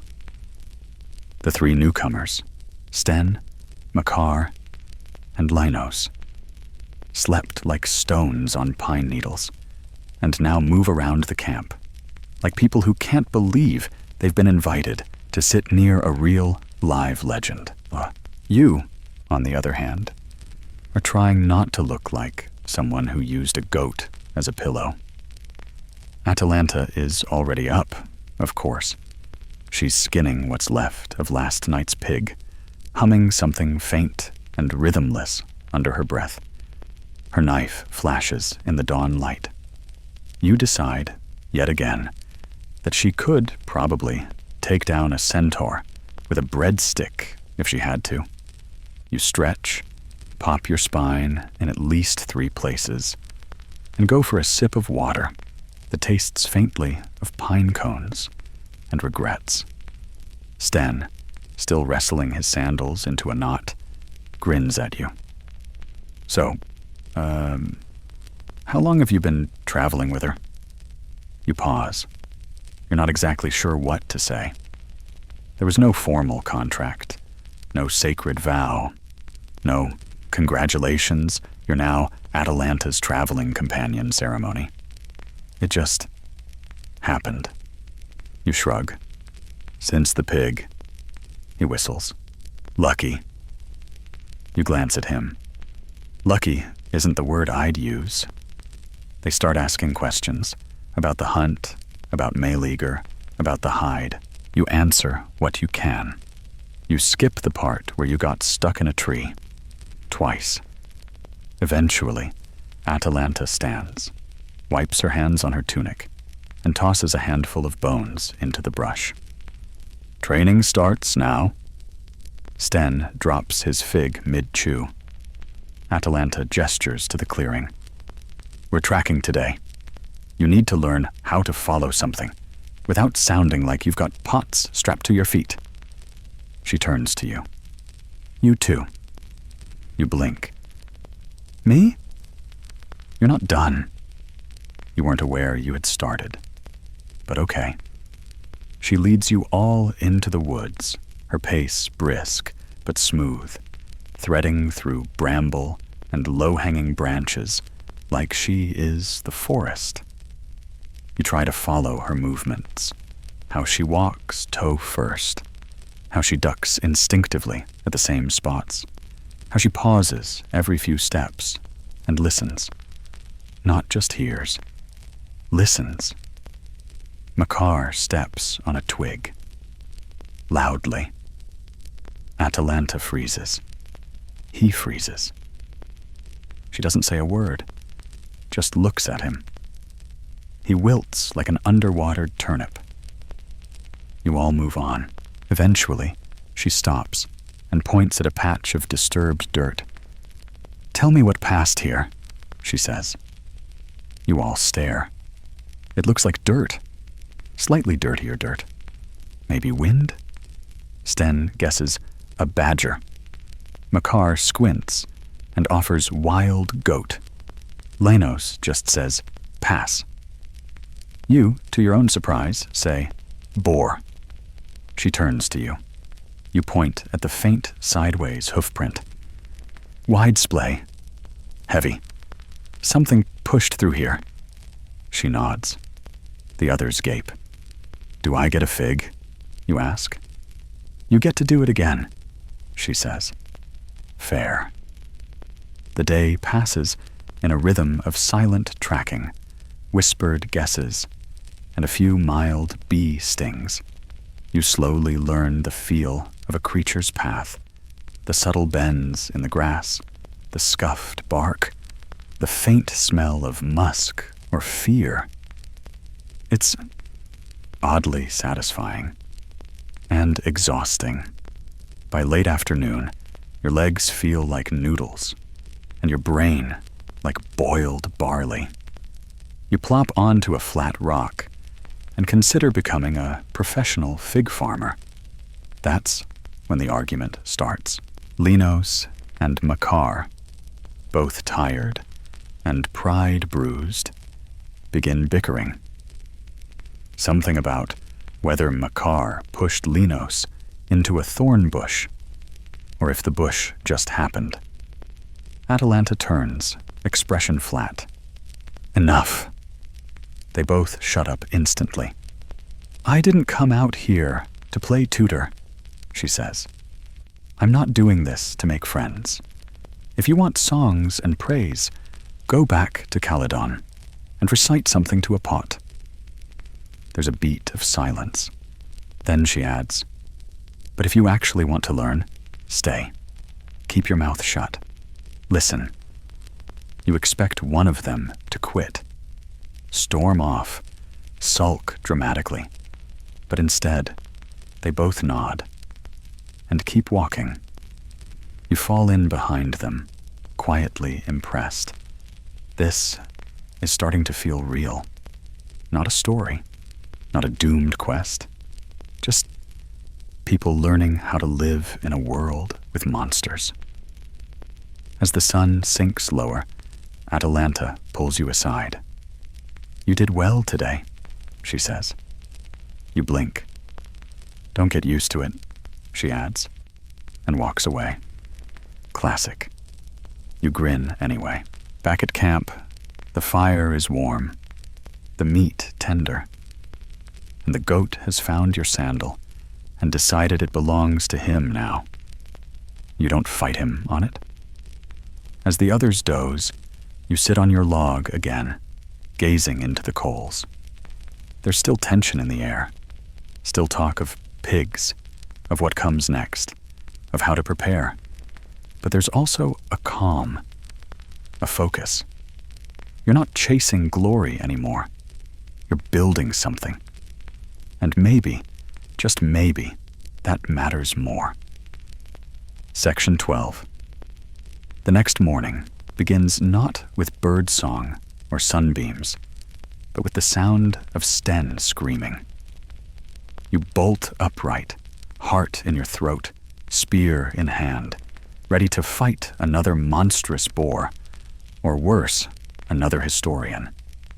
But no, it's just Sten, holding up his arm like it's been severed. It has not. There is, however, a very large beetle on it. Atalanta doesn't even look up. That's a stag beetle. Sten gags. It tried to bite me. It's a beetle. It thinks you're lunch. She tosses him a fig, not as a reward, but as a very mild insult. You lie back down, but your sleep's gone. Again. Another day in the woods. You're sore, your tunic smells like sweat and forest mold, and your calves are developing what can only be described as pre-mythical cramps. But you get up anyway, because something's changed in you. You no longer dread the training. You kind of, God's help you, look forward to it. Today, Atalanta decides to up the stakes. No more fake tracks, she says. We track something real. The three new recruits exchange glances. You squint. How real are we talking? Boar, she says. Of course. You ask the sensible follow-up question. Regular boar, or like plot device boar? She smiles faintly. We'll find out. You consider becoming a potter. Still, you go. All of you. Quiet. Tense. The kind of focused hush that means everyone's heart is pounding just beneath the surface. The trees crowd in close today. The light cuts through like golden knives. The air smells of sap and something faintly sour. You move single file. Atalanta leads, steps precise, bow ready. You follow close behind, your spear tight in your grip, eyes sweeping the path ahead for signs. Overturned stones, snapped branches, that awful boar stink that never really leaves your nose once it's in there. After about an hour, Makar whispers, I see it. Everyone freezes. Ahead, through a break in the trees, stands a boar. Not divine, not massive, but big enough, wild, bristled, tusks sharp enough to ruin your day. It's rooting around in the underbrush, completely unaware that 5 sweaty, nervous people are watching it while trying not to breathe too loudly. Atalanta signals, circle around, surround. Stay quiet. You move left, slow as dusk. Your foot brushes a rock. It clinks. The boar looks up, snorts, and charges. Everyone scatters. Makar dives behind a log. Lenos climbs a tree. Sten just yells, "No thank you," and starts sprinting in the wrong direction. You try to stand your ground, to hold your spear firm. But the boar's faster than you think. Bigger. Angrier. And just as it's almost on you, there's a snap of a bowstring. Then another. 2 arrows slam into the boar's side. It stumbles, veers, crashes into a tree, hard, breathes twice, then goes still. You lower your spear slowly. Atalanta emerges from the brush like a shadow made of sunlight and dirt. She lowers her bow. Everyone regroups. No one's hurt. Sten eventually returns, breathless and sweating, holding a stick he insists he used to distract it. You all nod supportively. No one believes him. Atalanta kneels by the boar's side. Still young, she says. Healthy, angry, too bold for its age. She glances around. That's the problem. You frown. What do you mean? They're not afraid anymore, she replies. The boars, something stirring them, driving them closer to people. They used to avoid us. You feel it too, now, that low buzz of unease, like the forest is holding its breath. This wasn't just an animal fight. It was a warning. You help the others drag the carcass back to camp. It's heavy, but manageable. As you heave it over a ridge, you realize something mildly horrifying. You've gotten good at this. This used to terrify you. Now you're making jokes about boar haul angles and proper tusk hauling posture. What has your life become? Back at camp, you prepare the meat. Atalanta shows you how to clean it, slice the muscle clean, use every part. Nothing wasted, not even the bones. As night falls, you all sit around the fire, quiet, thoughtful. The day wasn't epic or legendary, but it was real, tangible. You did something that mattered, even if no poet will ever rhyme your name with glory. Sten pokes the fire. Do you think they'll come back? The boars? Linos asks. No, the gods, the chaos, all of it. Atalanta doesn't look up. Yes, Sten swallows. Soon? She finally lifts her eyes. It never really leaves. It just waits. No one speaks after that. The fire crackles. The goat snores. Somewhere in the trees, something rustles. Not close, but not far. Later, as you lie beneath the stars, staring at constellations you still can't name, you think about what Atalanta said. About fear. About things stirring. And you wonder, not for the first time, if maybe the gods didn't send the first boar just to punish a king. Maybe they sent it to remind everyone how fragile peace really is. And maybe, just maybe, that reminder isn't over. Section 13. Rain wakes you this time. Not the gentle, poetic kind that makes poets sigh into goblets, but the full, sideways, soul-soaking kind. The kind that turns dirt to pudding and tree bark to cold, wet napkins. You sit up fast, already damp, and do the half-scramble, half-shiver to shelter your gear before it all becomes swamp stew. The fire's out. The goat is grumpy. Sten is screaming something about mildew in his bedroll. Atalanta? Already awake. Already dry.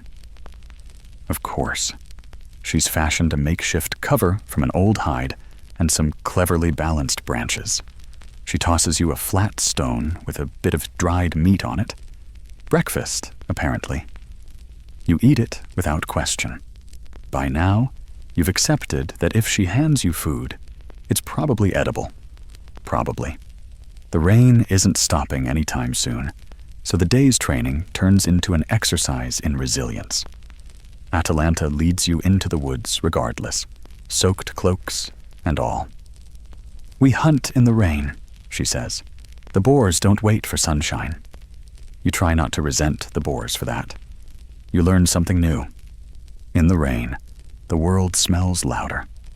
The earth releases this thick, musky aroma. The leaves drip like ticking clocks. The usual sounds, the crack of twigs, the flutter of wings, are drowned in the rhythm of droplets. It's harder to track now. You feel like a sponge with legs. Still, Atalanta finds prints. She points to a set, faint, half filled with water, leading toward a thicket. You squint. You would have stepped right over them. They're from something big, heavy. The hooves are wide, deeper than they should be. Not just a pig. A sow, she murmurs. Pregnant, moving fast. Should we follow? She shakes her head. Not this one. You blink. Why not? She's not hunting. She's fleeing. You stop. From what? That's when you notice the broken branches. A low mark in the trees where bark's been stripped clean. A smear of something dark. Not boar blood. Something else. Something older. Atalanta kneels beside it, touches the smear, lifts her fingers to her nose. She frowns. What is it? You ask. She doesn't answer. Just stands and says, We're heading back. That night, back at camp, the rain has eased into a drizzle, but your mood hasn't lifted. There's something different now. Like the story is changing again. The boars aren't the only things in the woods anymore. Sten starts a fire with damp moss and sheer optimism. You huddle around it, trying to wring warmth from your cloak, like it owes you money. Makar is sharpening a new spearhead he carved out of frustration and wet pine. Linos hums quietly, off-key. No one speaks of the trail, or the blood, or the tracks that didn't make sense. Atalanta sits slightly apart, cleaning her bow. You notice she hasn't eaten yet. Finally, Makar breaks the silence. Do you think it's Artemis again? Atalanta looks up. No. Then what? She's quiet for a long time. Then she says, Not all monsters are sent. You all sit with that. It's the kind of sentence that lingers in your chest, echoing long after the sound fades. She's right, of course. There are creatures that come roaring out of divine rage, crafted by gods, punished by fate, wrapped in metaphor and flaming vengeance. And then there are the others, the ones born in dark corners, whispered about in bad dreams. Things that crawl up from forgotten places, not because a god told them to, but because the world has cracks. And some things know how to slip through. You realize now, the boar might have been the beginning of the story, not the climax. Atalanta looks at you across the fire. Tomorrow, she says, we go deeper. Into the forest?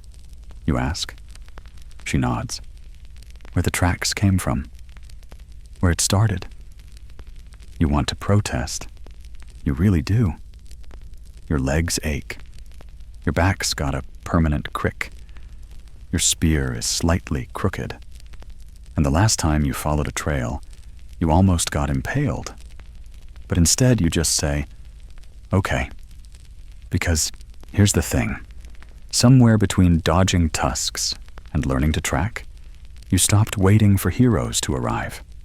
You became one. A damp, sore, slightly underfed one. But still, the fire pops. The rain hisses on the edge of the coals. The goat sneezes again, and in the hush that follows, you hear something. Far off. A howl. Not a wolf. Not a boar. Something in between. You look at Atalanta. She's already standing. Section 14. You don't sleep that night. Not really. You lie there with your cloak pulled up to your chin, eyes open, ears straining against every rustle in the trees, every snap of twig, every shift of wind that sounds almost like breathing. Your imagination is sprinting. It trips over wild theories, mutant boars, ancient curses, maybe even the return of Meleager's ghost seeking closure, or possibly his log. Morning finally arrives in streaks of steel gray sky. Cold light, low clouds, no bird song. Nothing chirps. Nothing scurries. Even the goat seems reluctant to make noise. That's how you know something's off. When the goat gets quiet, the universe is usually preparing a punch. Atalanta doesn't need to rally the group. Everyone's already up, boots on, weapons packed. No one jokes. No one asks what's for breakfast. You each eat a handful of salted nuts and dried figs in silence and gear up. She leads you north, past the boar trails, beyond the clearings you've hunted in before. This part of the forest feels different. Not just darker, but older. The trees are thicker, the branches gnarled like hands reaching sideways. Moss grows in the wrong directions. Even the air tastes different, heavy with iron and wet stone. You pass stone markers, crumbled things, half swallowed by roots. Ancient boundary stones, maybe, or forgotten grave markers. Sten points one out. What's that say? You brush off the moss. The inscription is in Greek, barely legible. Keep the silence. The old things rest. Comforting, Lenos mutters. You hike on.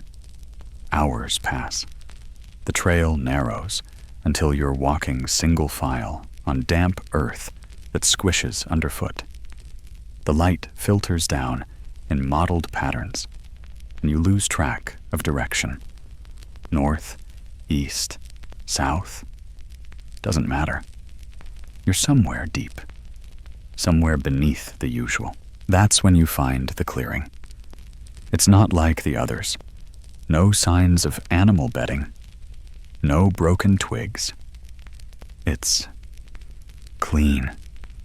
Too clean. No undergrowth.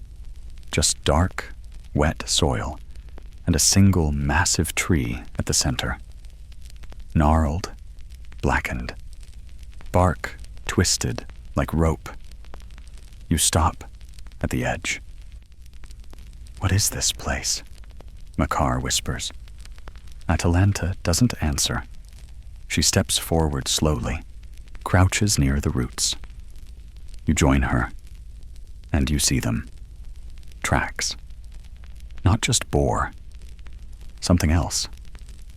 Split-hooved, but wider than usual. And the claws, yes, claws, leave marks deeper than a boar's weight should allow. The impressions are warped, almost melted, and the earth around them, charred. Is that fire damage? You ask. She nods. But there's no fire, you say. There was, she replies. You all move in cautiously. Lenos circles the tree, careful not to touch it. Sten pokes the ground with his spear and pulls up a worm that looks wrong, translucent, twitching. He lets it go immediately, and then Makar finds something else. A carcass, half buried in the dirt, hidden under old leaves and moss. It's a boar, but not like the others. Smaller, thinner, skin sagging, eyes sunken and white. Its fur is patchy, mottled with some dark residue that smells faintly metallic. Its tusks are cracked, as if it grew too fast, grew wrong, and burned out. Something made it like this, Atalanta says. What could, you ask?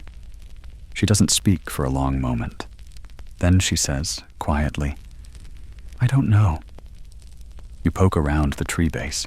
You find bones, bird, squirrel, one that might have been human once, all scattered, all old, some cracked open at the ends. And then you see the symbols, scratched into the bark of the blackened tree. Symbols you don't recognize, looped, sharp, almost crawling. One of them glows faintly when you lean in, only for a second. You recoil. "Okay," you say. "New plan. Let's not camp here." No one argues. As you back away from the clearing, Atalanta drops something behind her. A line of salt, drawn quick from a pouch at her belt. You blink. "Salt?" you ask. "Learned it from a priestess in Arcadia," she says. "Can't hurt." You all walk faster now. The forest doesn't fight you, but it doesn't exactly let you go either.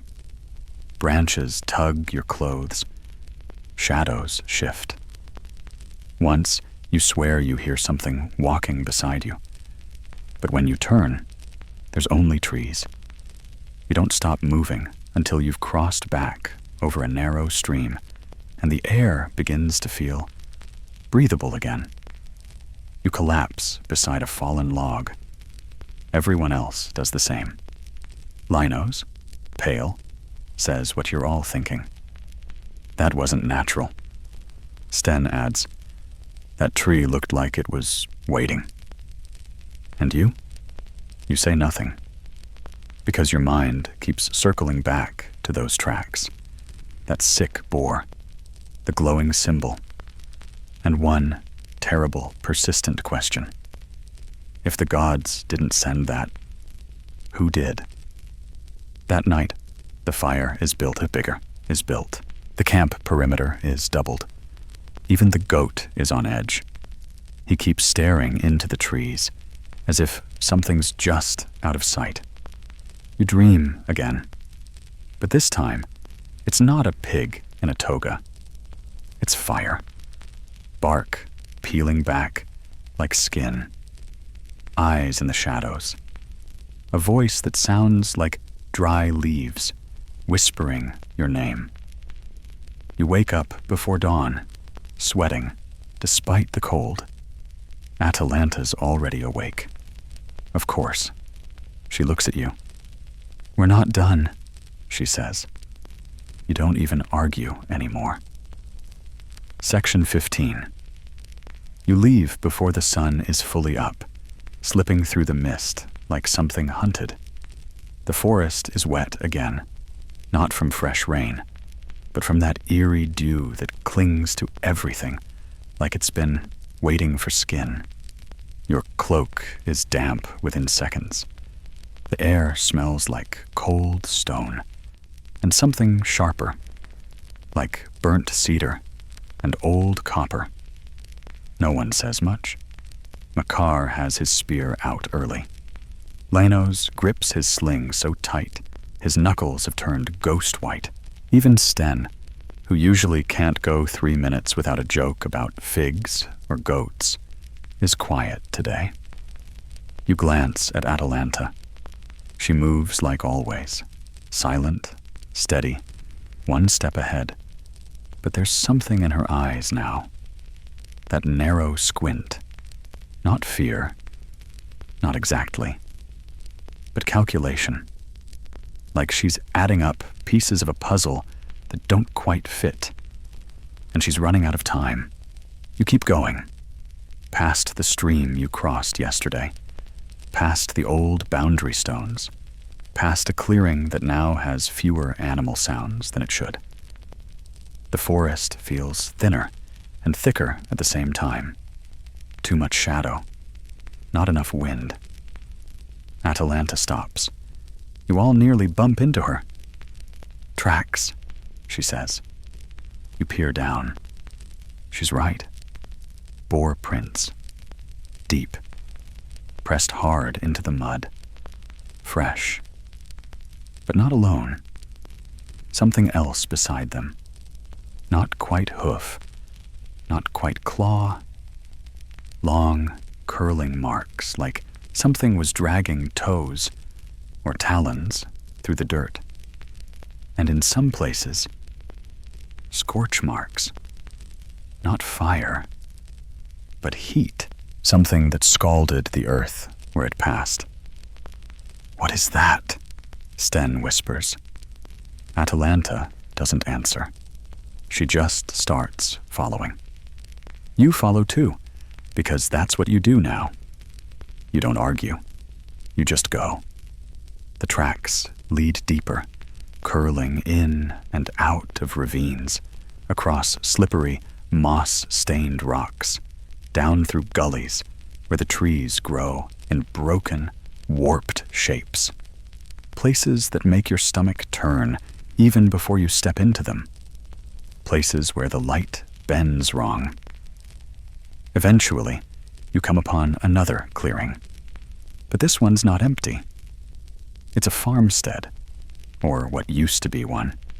There's a collapsed hut, roof caved in, door hanging from one hinge, a broken fence line, a dead goat, not your goat, thank the gods, half eaten, half burned, and hoofprints everywhere, deep, frantic, layered over and over again.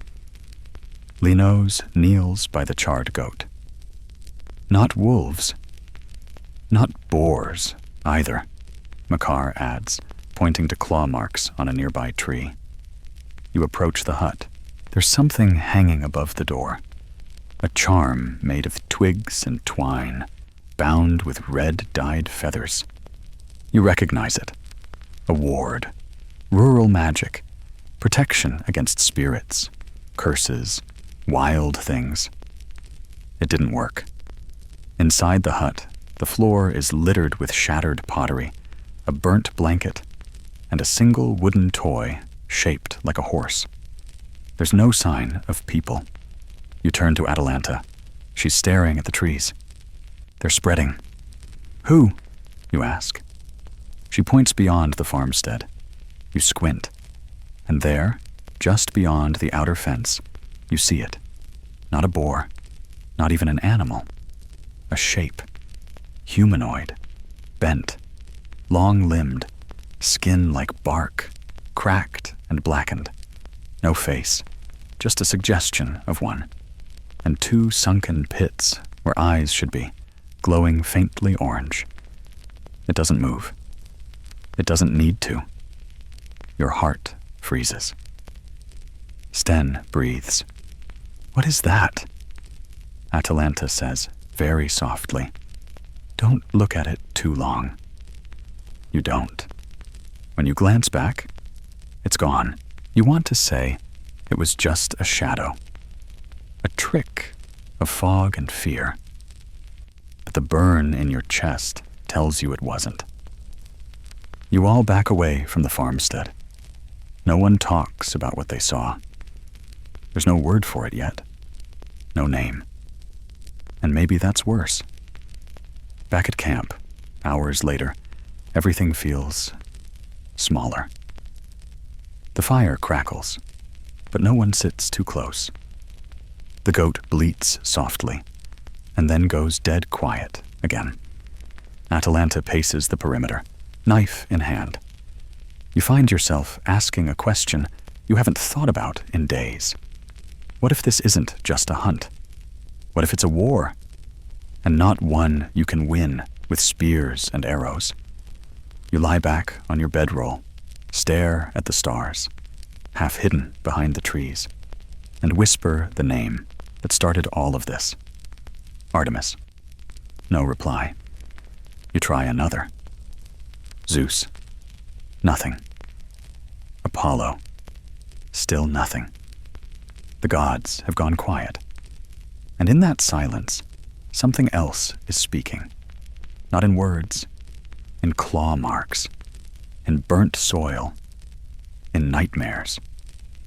Sleep finally finds you, and when it does, you dream of that faceless shape walking through the woods, hands outstretched, whispering things in a language that sounds like thunder cracking inside a tree. And for the first time since the Caledonian boar, you wake up not afraid of dying, but of what else might be waking up. Section 16. The first thing you hear when you wake is whispering, not the normal kind, no gossip about figs, no mocker muttering in his sleep about lost spears. This whispering is different, faint, like wind slipping between teeth. And it's coming from the edge of camp. You sit up, instantly alert. Atalanta's already standing, of course, bow drawn, posture tight. Sten, bleary-eyed, stumbles toward the sound. She stops him with one raised hand. "Don't follow voices," she says. Everyone freezes. You strain your ears. The whispering grows softer, then vanishes. No wind, no movement, just that heavy stillness again. Breakfast is half-hearted. No one has an appetite, not even the goat. The dried figs taste like ash in your mouth. You chew anyway. You're too tired not to eat. Afterward, Atalanta gathers everyone near the fire. "There's something I haven't told you," she says. You blink. This is not how she usually opens the day. She stares into the coals, as if reading something between the flames.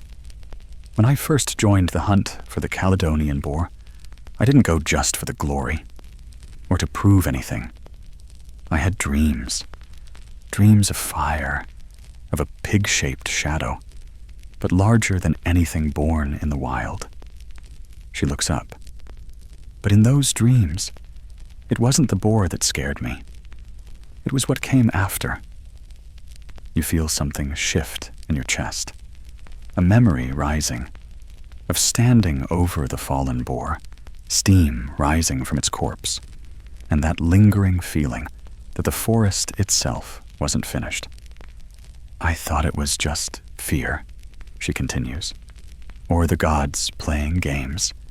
But now," she gestures to the blackened tree, the sick boar, the vanished creature in the woods. "Now, I think I was seeing a warning." No one speaks for a long time. Then Linos asks the obvious. "A warning of what?" She looks directly at you. "At first, I thought Artemis sent the boar out of wrath. But what if it wasn't just punishment? What if it was a barrier?" You tilt your head. "A barrier?" She nods. "What if the Caledonian boar was a guardian?" That word lands hard, because suddenly it all makes a horrible kind of sense. The divine pig, huge and impossible. The god's silence after its death. The strange marks, the misshapen beasts, the faceless shadow, the whispering.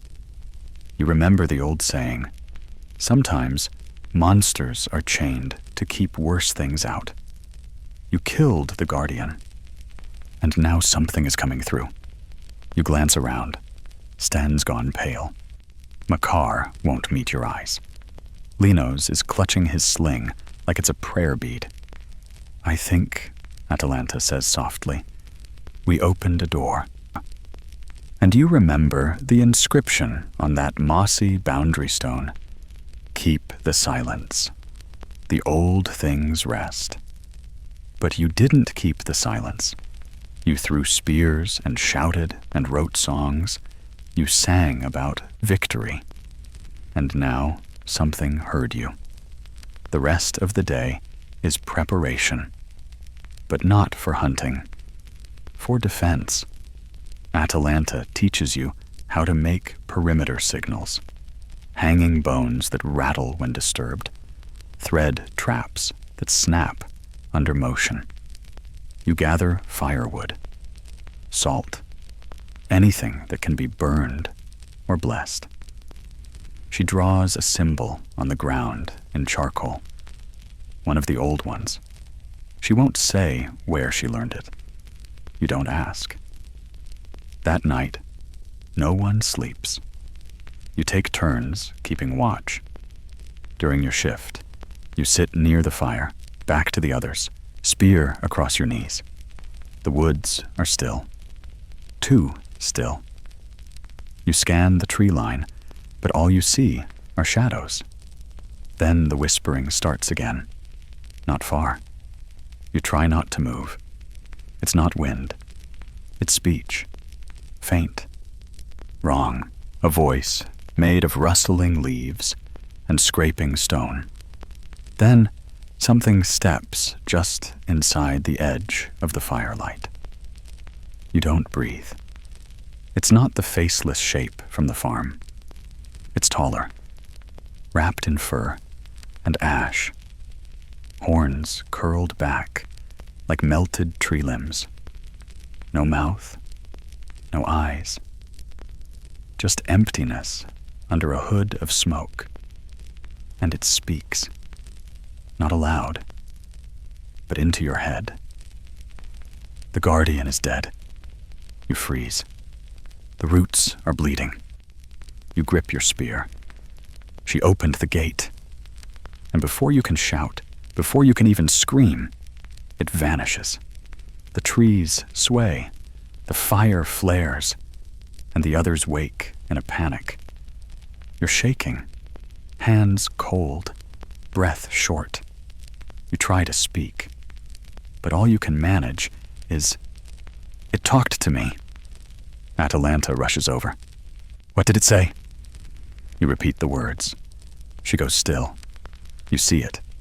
The tiniest flicker of fear in her eyes. "Then we were right," she whispers. "We didn't kill the monster." You swallow. "We killed its leash." The Section 17. The dawn that follows doesn't feel like a beginning. It feels like a delay. The kind of hush before the storm where everything stands still. Not out of peace, but out of anticipation. Like the world is holding its breath, and the trees are bracing for something big. No bird song, no goat noises, not even Sten's usual wheezing when he stretches. Everyone's on edge, especially you, because that voice, if you can even call it that, is still echoing in your skull. Not like memory, more like a smudge on glass. You can't get the words out of your mind. The guardian is dead. The roots are bleeding. She opened the gate. You don't know who she is, or what gate, or why your rib cage still feels like it's buzzing. Atalanta's sharpening her arrows with fast, clipped movements. She hasn't said much since last night. None of you have, but her pace, her jaw, the way her eyes keep darting to the tree line, it all says the same thing. Something's coming. And fast. Then Linos breaks the silence. "What if we go back?" Everyone turns to him. "Back to Caledon," he adds quickly. "The city's walled, guarded. We could regroup, warn people." Atalanta doesn't even look up. "It's too late." You blink. "How do you know?" She finally stops sharpening. "Because if this thing wanted the city, it would already be gone." A pause. Then she stands, tucks the arrow into her quiver, and says, "This isn't about people. It's about us." You glance at the others. Makar looks like he's chewing on a rock. Sten scratches his neck nervously. Even the goat gives you a side eye. "Why us?" you ask. Atalanta meets your gaze. "Because we were part of the hunt. We touched the guardian. We broke the seal." She kneels and begins drawing in the dirt. Symbols again, quick and sharp, like muscle memory. "These marks," she explains, "are from the old world. Not Olympian. Older. From before the gods were gods." You frown. "How do you know this?" She doesn't answer for a long time. Then, finally, "Because I've seen them before." That shuts everyone up. "At the temple of Artemis," she says. "Not the big one, the real one. hidden near Mount Lycaon. You've heard of it, a place whispered about by travelers, supposedly older than written history, a cave where wolves once knelt and blood never dried. I saw carvings there, Atalanta continues, like the ones we found on that black tree. And a story. She glances up. A story of a creature made of roots and fire, a thing buried in the deep earth, sealed behind a gate only living blood could open, and a guardian to hold it down. You feel your mouth go dry. You mean the boar? She nods. It wasn't just punishment. It was containment, a weapon forged by Artemis, wrapped in divine rage, so no one would question it. You sit back slowly. So when Meleager killed it, he didn't save Kaladin, she says softly. He doomed it. And you? You helped carry the tusks. You remember the weight of them, the smell, the way the boar looked in death, still glowing faintly, like something unfinished. A silence settles again. Then Sten, brave or stupid or both, says, "Well, can't we just close the gate again?" Atalanta doesn't answer, because no one knows. You spend the rest of the day preparing, not for a hunt this time, for survival. Traps are rearmed, firewood stacked, salt lines redrawn. Atalanta sets up signal markers around the camp, pieces of mirror, thin bones carved with charms, feathers tied to strings. Anything that might warn you before the thing arrives. Night falls with the quiet dread of a held breath. You sit by the fire. No one talks. No one sleeps. Everyone waits. And then something changes. The wind dies. The air thickens, like the trees are breathing wrong. Atalanta stands, slowly. It's here. You rise, spear shaking in your grip. The others do the same. The fire flickers violently, then steadies. And from the woods beyond, something steps into view. Not fully. Not yet. Just hints. A twisted silhouette. Shoulders too wide, fingers too long. A head that shifts like smoke. It doesn't move toward you. It waits. And then, without warning, it speaks again. Not out loud. Not in any voice you could describe. But inside you. Every one of you hears it. The blood has remembered. You gasp. Not from fear. From sudden understanding. Images flash in your head. A memory that isn't yours. A great tree screaming in silence as fire scorched its roots. A boar bursting from the earth. A young woman, faster than light, kneeling in blood, holding a knife that glowed like moonlight. Atalanta, the first one, not just a hunter, the original seal. She stumbles back, clutching her chest. "I didn't remember," she whispers. "You weren't meant to," the voice answers. Then it fades. The figure vanishes, and all of you are left standing there, shivering. Not from cold, but from the terrible weight of something very old, finally waking up. Section 18. You don't move for a long time. None of you do. It's like the voice has sunk into your bones, turned your muscles to wax. The trees sway gently, almost innocently, but the air still crackles with the memory of what you just heard. The blood has remembered. And Atalanta, God's help her, she looks like someone hit her with a prophecy. She's still clutching her chest, breathing too fast, pupils wide, but not with fear. No, with something worse. Recognition. You inch toward her slowly, hands out. Atalanta, what did it mean? What did you remember? She doesn't answer. Not right away. Just sits down on a stone near the fire, elbows on her knees, forehead in her hands.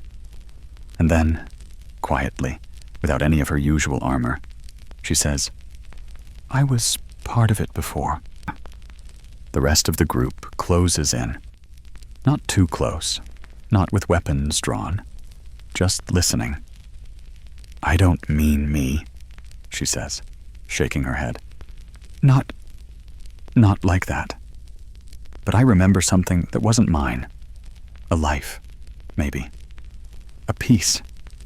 She looks up, eyes wild but clear. A woman. A huntress. The first Atalanta. You frown. You mean the myth? She nods. The one they turned into a story. But it was more than that. She stands again, begins pacing, like the words are chasing her, and she can't let them catch up too fast. She was there when the seal was made, when the creature, whatever that thing is, was bound under the earth. The boar wasn't just punishment. It was her companion, her anchor. Artemis gave it form. The huntress gave it soul. You blink. So, the boar was tied to her? Yes, she says. And when she died, the boar lived on, as the seal. That's what I'm seeing, over and over again. Sten runs a hand through his hair. But you're not her, right? Atalanta shrugs. I don't know. Maybe a descendant. Maybe just someone who fits. The name. The role. Maybe I just looked like a vessel. And something ancient said, close enough. You think about all the weird things that led to this moment. A goddess snubbed. A pig the size of a boulder. A hero who died by firewood. All of it now feels like theater. A distraction. A smokescreen. The real story was buried. Until now. Linos, who hasn't spoken much all day, finally chimes in. Okay, so you're connected. You were part of the seal. What now? Atalanta looks at you. And then, something in her face hardens. We seal it again. You raise an eyebrow. You say that like we've got a bottle and a cork big enough for whatever that thing is. She nods toward the forest. There's a place. The real heart. Not just a clearing. The origin. I saw it in the memory. And we just walk in and... what? Shoo the demon back inside? She smirks. We don't have to kill it. We have to contain it. Makar, who's been sharpening his spear like it owes him money, crosses his arms. And what happens to you if you do that? She hesitates. Then, I don't know. And that silence speaks louder than any scream. The group doesn't argue. Not really. You all know by now, this isn't a tale with clean edges. No hero walks away with clean boots and a laurel crown. But you're in it, deep. So you pack what you can. Salt, rope, fire starter. Every charm, herb, and wild superstition you've gathered since this nightmare began. And you go. Atalanta leads, of course. You follow, of course. The deeper woods are no longer trying to hide their rot. The trees bleed sap the color of ash. The air tastes like iron filings and burnt olive oil. The sky, once a dome of stars, is now covered in bruised clouds that don't move.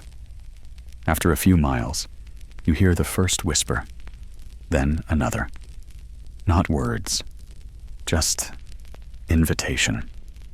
And not into madness, exactly, but into return. It wants you to belong, to step into the old rhythm, to be part of it. You clutch your charm tighter. You glance at the others. They look pale, unfocused. You slap Sten, hard. He snaps out of it. Ow, thank you. Ahead, Atalanta stops. A break in the trees. A massive hollow, carved not by man or God, but by pressure, age. Something that pushed up once, long ago, and broke the world a little before slinking back beneath it. This is it. The gate. The ground here is cracked in concentric rings, like ripples frozen in stone. And in the center, half buried in vines and bones and time, is a slab of marble the size of a chariot. It pulses faintly. You have to be kidding me, Makar mutters. Atalanta steps forward. Stay here, she says. You grab her arm. Absolutely not. She meets your eyes. I was part of it. I need to be the one. You shake your head. Not alone.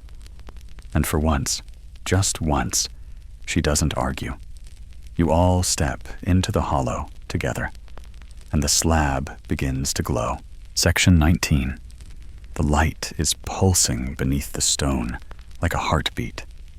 Slow, deep, steady. It's not blinding, but it isn't gentle either. It feels like standing next to something enormous that hasn't quite woken up yet, but is dreaming of you. Atalanta walks toward it first, bow slung over one shoulder, her boots silent even on the cracked earth. You and the others follow in a wary arc, flanking her like the world's most mismatched honor guard. The slab looks deceptively simple. No carvings, no symbols, just a smooth, ancient surface worn by centuries of weather and maybe regret. But underneath it, something waits. You can feel it. Not heat, not sound, but pressure. Like you're standing on the lid of a sealed jar and something inside is pushing up. I've seen this place, Atalanta whispers. In dreams, or maybe memories. You look around. There's nothing here to use. No lever, no mechanism. So how do we close something that was never opened with hands? She kneels and touches the stone. Immediately, her eyes widen. Don't touch it, she says, voice sharp. Too late. Sten's fingers brush the slab. He gasps, goes stiff, then topples backward like a sack of potatoes. You rush to him. He's breathing, eyes fluttering, lips moving without sound. Linos kneels beside you. He's mouthing something. You lean in, and you hear it. The guardian, the breach, the roots are awake. She sees. Then he goes still and opens his eyes. Did I miss anything? He asks weakly. You nearly throw a rock at him out of pure adrenaline. I said, don't touch it, Atalanta repeats, standing again. Her voice is calm, but her hands are shaking. It's not just a seal. It's a link, a living thing, She stops. A channel between this world and below. Makar, who's had enough mystical nonsense for one lifetime, growls, "So what do we do? Pray to Artemis? Dig a bigger hole and hope it falls in?" Atalanta shakes her head. "No gods are coming. We have to do this ourselves." She begins unpacking items from her satchel. Salt, a bundle of red threaded arrowheads, a waxed pouch full of crushed herbs, and from a hidden fold in her cloak, she draws the knife, the one she retrieved from the woods, the one from her childhood, or maybe someone else's. It gleams. She starts marking the stone with the salt, drawing a circle around it. Carefully, reverently, like a priest performing last rites. You and Linos mirror her on the opposite side. Makar and Sten keep watch, eyes on the trees, which now feel closer than they were moments ago. The sky overhead darkens, not like clouds rolling in, but like something covering the sky from above. You light torches, place them at the four corners. Then Atalanta begins to speak. Not a prayer, not a chant, just words, low and even. By earth, by root, by first, and fire. You don't recognize the rest. It's older than Greek, maybe older than language. A string of sounds that twist the air as they're spoken. The fire flickers, and the salt shivers. The stone pulses harder. You feel it in your teeth. Then, a deep, thrumming vibration shakes the ground. Small cracks open in the slab's surface. Not wide, not dangerous, but deliberate, like something underneath is listening. Atalanta places her hand in the center of the slab. The moment she does, the ground screams. Not literally, but you feel it. A howl of tension, of resistance. The air smells like scorched laurel and sulfur. The torches flare.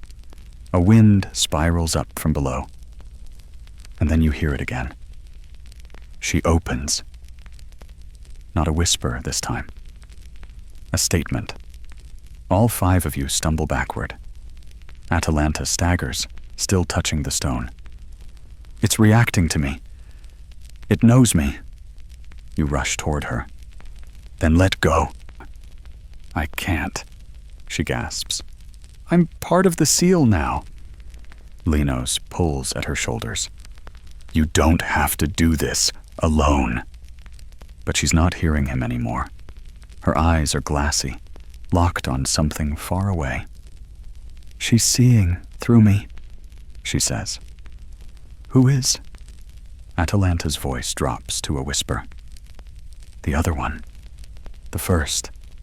The one who stayed. Then she moves. Not fully of her own accord, but not possessed either. Somewhere between. She draws the knife. Your stomach twists. Atalanta, she slices her palm. Blood spills onto the stone. And everything stops. The wind cuts out. The light blinks off. Even the pressure, that endless upward push, halts. It's like a great inhale that doesn't exhale. The slab glows again. But differently now. Cooler. Like moonlight reflected in still water. And from beneath it comes a sound. Not the voice. Not the creature. But the boar. You'd recognize that snort anywhere. Deep. Solid. Real. You step back. Is it? Atalanta breathes in sharply. It's still down there, part of the seal. And now, It's waking up too. The guardian isn't dead, just buried. She drops to her knees, pressing both palms flat on the slab, blood and all. It needs a bond, she says. A name to anchor it, a soul to seal it. You understand immediately. You mean you? She nods. No, you say. No way. It has to be someone who remembers, someone it recognizes. That's me. No, you repeat. There has to be another way. She looks at you and smiles. Not this time. The slab begins to hum. Not menacing, more comforting, like a lullaby sung by mountains. Atalanta turns to the others. Go, now, before it locks. No one moves. Then Makar grabs Sten and Linos. She said, go. They run. You hesitate. She grabs your hand. It's okay, she says. It's not death. It's duty. Your throat tightens. You don't have to. She squeezes your hand. Just once. I already did, lifetimes ago. The glow swells. You step back, just as the slab begins to pull inward, curling like a slow blooming flower made of stone. And Atalanta? She vanishes into the light. No scream, no final line, just silence. And then the slab seals, whole again, still again, finished. You drop to your knees. The forest exhales, and somewhere, deep below, the guardian stirs, bound, watching, waiting, but for now at peace. Section 20.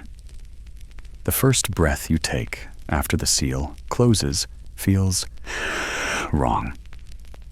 Too shallow, too dry, like the air forgot how to be air.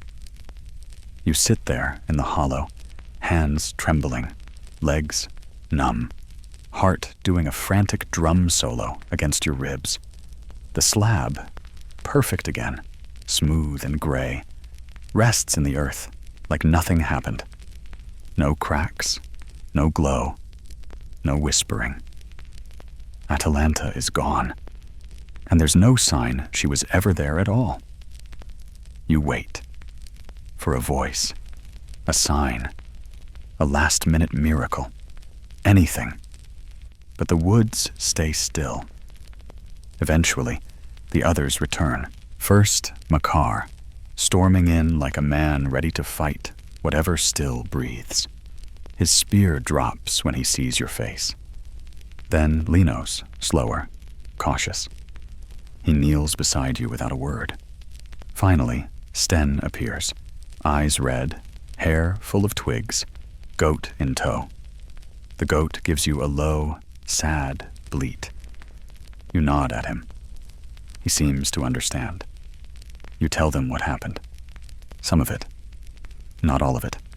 Because there are no words big enough for what just passed between you and her, and that ancient, echoing silence. You sit around the slab for hours. No one speaks. Occasionally, someone paces. Sten kicks a stone. Makar sharpens a knife that doesn't need sharpening. Linos draws symbols in the dirt that he promptly wipes away. You just exist. It's not grief yet. It's the stage before grief. The stage where you're still waiting for someone to say, just kidding.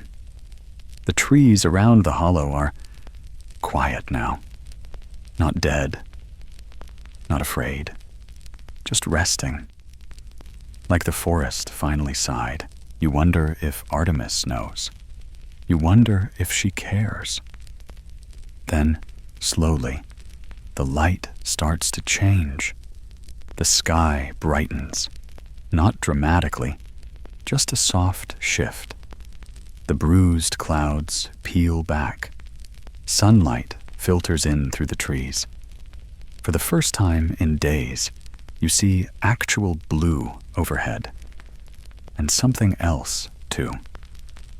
Movement. From the underbrush at the far end of the hollow, a shape emerges. A boar. Not the monster. Not the cursed beast that shredded fields and crushed heroes. This one is small. Not quite a piglet. Not quite wild. It steps into the clearing cautiously, sniffing the air. You freeze. But it doesn't charge. It walks slowly to the center of the hollow, places its snout gently against the stone slab, and then lies down, peacefully. Makar exhales. You've got to be kidding me. It's a sign, Linos says.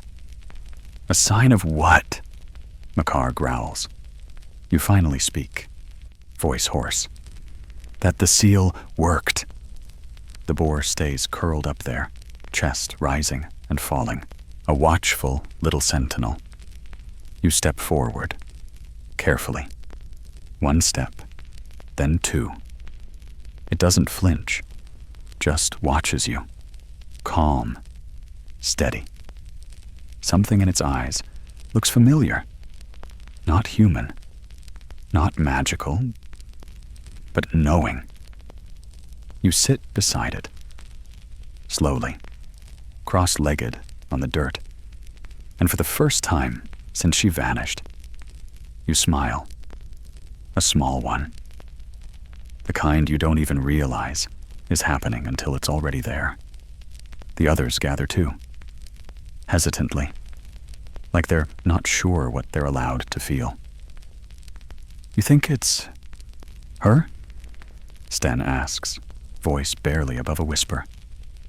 You shake your head. No, it's not her. But maybe it's part of what she left behind. The bond. The echo. The guardian renewed. You spend the night there, around the slab, torches lit low, the small boar snoring softly beside you. And in your sleep, you dream, not of tusks or shadows or whispering things. You dream of running through a forest lit by moonlight, fast, free. You're not alone. There's someone ahead. She doesn't turn, doesn't wave, but she's there. You follow. Not because she needs you to, but because you want to. When you wake, the boar is still there. The others are already up, packing, talking softly. Makar's got the "we should leave before the gods change their minds" face. You agree. You turn to the slab one last time. No carvings, no name. And somehow, that feels right. Atalanta never needed statues. She ran ahead of memory anyway. You rise. Let's go, you say, and the others follow. As you leave the clearing, the little boar stays behind, watching, waiting, guarding. Section 21. The return journey begins with silence. Not the tense, dreadful kind you've gotten used to. This silence is something gentler. Tired, maybe. Like the woods have finally stopped screaming, and now everyone's too sore to speak. Your boots crunch over damp leaves. Somewhere far off, a bird dares a chirp. It's the first you've heard in days, and for the first time in what feels like forever. The air doesn't taste like regret. You're still not sure if it's really over. That slab felt final. The little boar's presence, comforting, yes, but also temporary. You don't trust the quiet yet. Still, every step away from that hollow feels lighter. At least until Sten starts talking again. "All right," he says, stretching like a man just released from prison. "Can we all agree that next time we're invited to kill a divine animal, we politely decline and go make olive oil instead?" Makar snorts. "You don't even like olives?" "I do now. I love olives. I dream of olives. Put me in a barrel with some salt. I'll ferment myself." You chuckle. It slips out, unplanned. But it feels good. Even Linos cracks a smile. The goat, ever dramatic, walks in front like he's leading a parade. His tail swishes proudly, which seems unfair, considering he did very little aside from chewing sacred rope and making stink eyes at your dinner rations. "Where are we headed?" you ask, eventually. Makar shrugs. "Home?" "Which home?" Sten adds. "The one that was destroyed by a flaming pig? Or the one with the creepy tree that wants to swallow my soul?" You glance at Atalanta's empty space in the group, and it hits you again. There isn't a home anymore, not like before, because you left with her. You changed with her. You're not the person who ran screaming from a charging boar in the field anymore. You're the person who saw what was beneath it and helped seal something no bard will ever put to lyre. Unless you tell them. You pause by a stream, cupping water to your lips. It's cold and clear, uncursed, as far as you can tell. A miracle. "You know," Linos says, "historians still argue whether the Caledonian boar was an actual animal or a metaphor." Makar grunts. "Metaphor for what?" "For chaos, hubris, divine judgment?" You shake your head. "Metaphors don't bleed that much. Or scream like tree demons," Sten adds. You set your pack down and stare out across the water. "What do we even tell people?" Makar spits. "Nothing. We tell them the boar's dead, and we all survived, and leave the rest in the woods." Linos sighs. There's no story in that. There's no revenge summoning forest horror in that either, Sten says. He's got a point, but still, someone should remember. Not the terror, not the blood, but her. The way she stood, unflinching, even as her past crashed back into her like a wave of fire. The way she smiled, right before vanishing. You fish out a bit of charcoal from your satchel, find a flat stone nearby, and start drawing. Not well. Your boar looks a bit like a loaf of bread, with horns. But the gesture matters. You draw a circle, a seal, a pair of eyes, a bow. You'll leave it here, just off the trail, tucked where moss can protect it. Maybe someone will find it someday. Maybe they'll wonder what it means. Maybe they'll remember something they didn't live through. Ready? Makar asks. You nod. You follow the others back into the trees, path clearer now. The sun is angled high, late morning maybe. Time has been strange out here, but the warmth feels real again. Then Sten stops suddenly. Hey, he whispers. You catch up. He's pointing down the path. There, not far ahead, is a traveler. Just one. A woman, alone, moving slowly through the brush. She hasn't seen you. Something about her gait catches your breath. The calmness, the fluidity. She looks familiar. For a heartbeat, you think it's her, but it's not. She turns slightly. She's older, gray streaks in her hair, a hunting knife on her hip, but not Atalanta's style. She glances at you and gives a slow nod before disappearing into the trees. "Who was that?" Linos asks. You shake your head. "I don't know." But you feel something strange in your chest, a ripple of recognition, like 2 pages of the same story brushing against each other across generations.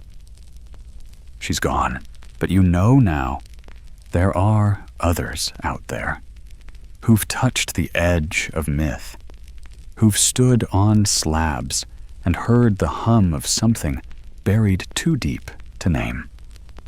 The world is full of forgotten guardians, and not all of them are gone. You hike on, boots soft in the moss, and behind you, the woods settle again, not asleep, just watching. Section 22. By midday, the woods thin out enough that you start to see familiar markers again. Stones stacked by the path, the twisted pine shaped like a lyre, and a little spring-fed pond where someone once tied a ribbon to a branch and made a wish. You remember when you passed that spot on the way in. Everyone was laughing, even Makar. Sten tried to fish with a stick and scared away frogs. You didn't know yet that you were walking into something older than time. Now the ribbon's still there, faded pink and fluttering gently. It looks delicate, but it's held on through storms and divine pigs and whatever just happened in that forest. "Should we stop here?" Linos asks. You glance at the sky. It's clear again, the kind of blue you don't trust yet, but you want to. "Yeah," you say. "One last break." You all settle around the pond. Sten drops to the ground dramatically, sighing like someone just pulled a spear from his soul. "I missed sitting. Remember sitting?" Makar drops his pack and says, "I missed not being cursed." "Let's not get too optimistic," Linos mutters, checking his sling like the water might be cursed too. You dip your fingers in the pond. It's cool, clean. You splash your face, and for once, there's no burning, no strange tingling, no ancient voice whispering, "Let me in." Progress. "I keep thinking about her," you say after a while. The others don't need clarification. "Same," Sten says. You stare at the ribbon. "You think she's gone?" Linos asks quietly. No one answers for a moment. Then you say, "Not gone, just somewhere else now." "She said it wasn't death," Makar says. "Just duty." Linos nods. Historians still argue whether people like her really lived. The first Atalanta, the huntress, they say it's all just legend. Sten picks a blade of grass and chews it. "Well, legend punched me in the face and set fire to a goat trail, so I'd say it's real enough." That earns a laugh. A tired, genuine one. The kind you thought maybe you wouldn't get back. You lean back against a tree, letting your shoulders sink. The bark is warm from the sun. The breeze actually feels like a breeze again, not some whispering threat. It hits you how long it's been since the forest felt natural. You've missed this version of it. The bird song, the way the leaves filter the light, the smell of pine and mud instead of burnt fur and ozone. You breathe it in, And for once, nothing whispers back. The goat noses around your pack, finds a piece of fig, and trots away victorious. Somehow, that's the funniest thing you've seen all week, Macker says. We'll need to explain something when we get back. Like what? Sten says. Sorry we vanished for a week. A giant cosmic root demon tried to escape from under the boar's corpse, and we had to reseal it using a reincarnated huntress's blood magic. Also, the goat's fine. Too many details, you say. Just say the forest was cursed, and we fixed it. Linos tilts his head. That might actually be true. You nod slowly. Yeah, and that's the story we tell. No one argues. You rest there a little longer. Let the sun touch your skin. Let the silence feel safe. Let the memories sort themselves out, like leaves drifting on a stream. Some sharp, some soft, all moving toward something calmer. Eventually, you stand. Let's move. You walk on, following the ribbon-marked path back toward the edge of the wilds. You're not the same people who walked in. You can feel it in your spine, in the way your feet touch the ground now. Lighter, wiser, maybe even whole. The trees thin. And then you see it. The open fields of Caledon. Green, golden in places, dotted with olive groves and lazy goats that look far too peaceful for a land that recently hosted an apocalyptic root beast. It's almost surreal. You've made it back. The path forks here, one road toward the city, the other winding through farmland. Makar spits into the dirt and says, "Well, looks like the hard part's over." You smile.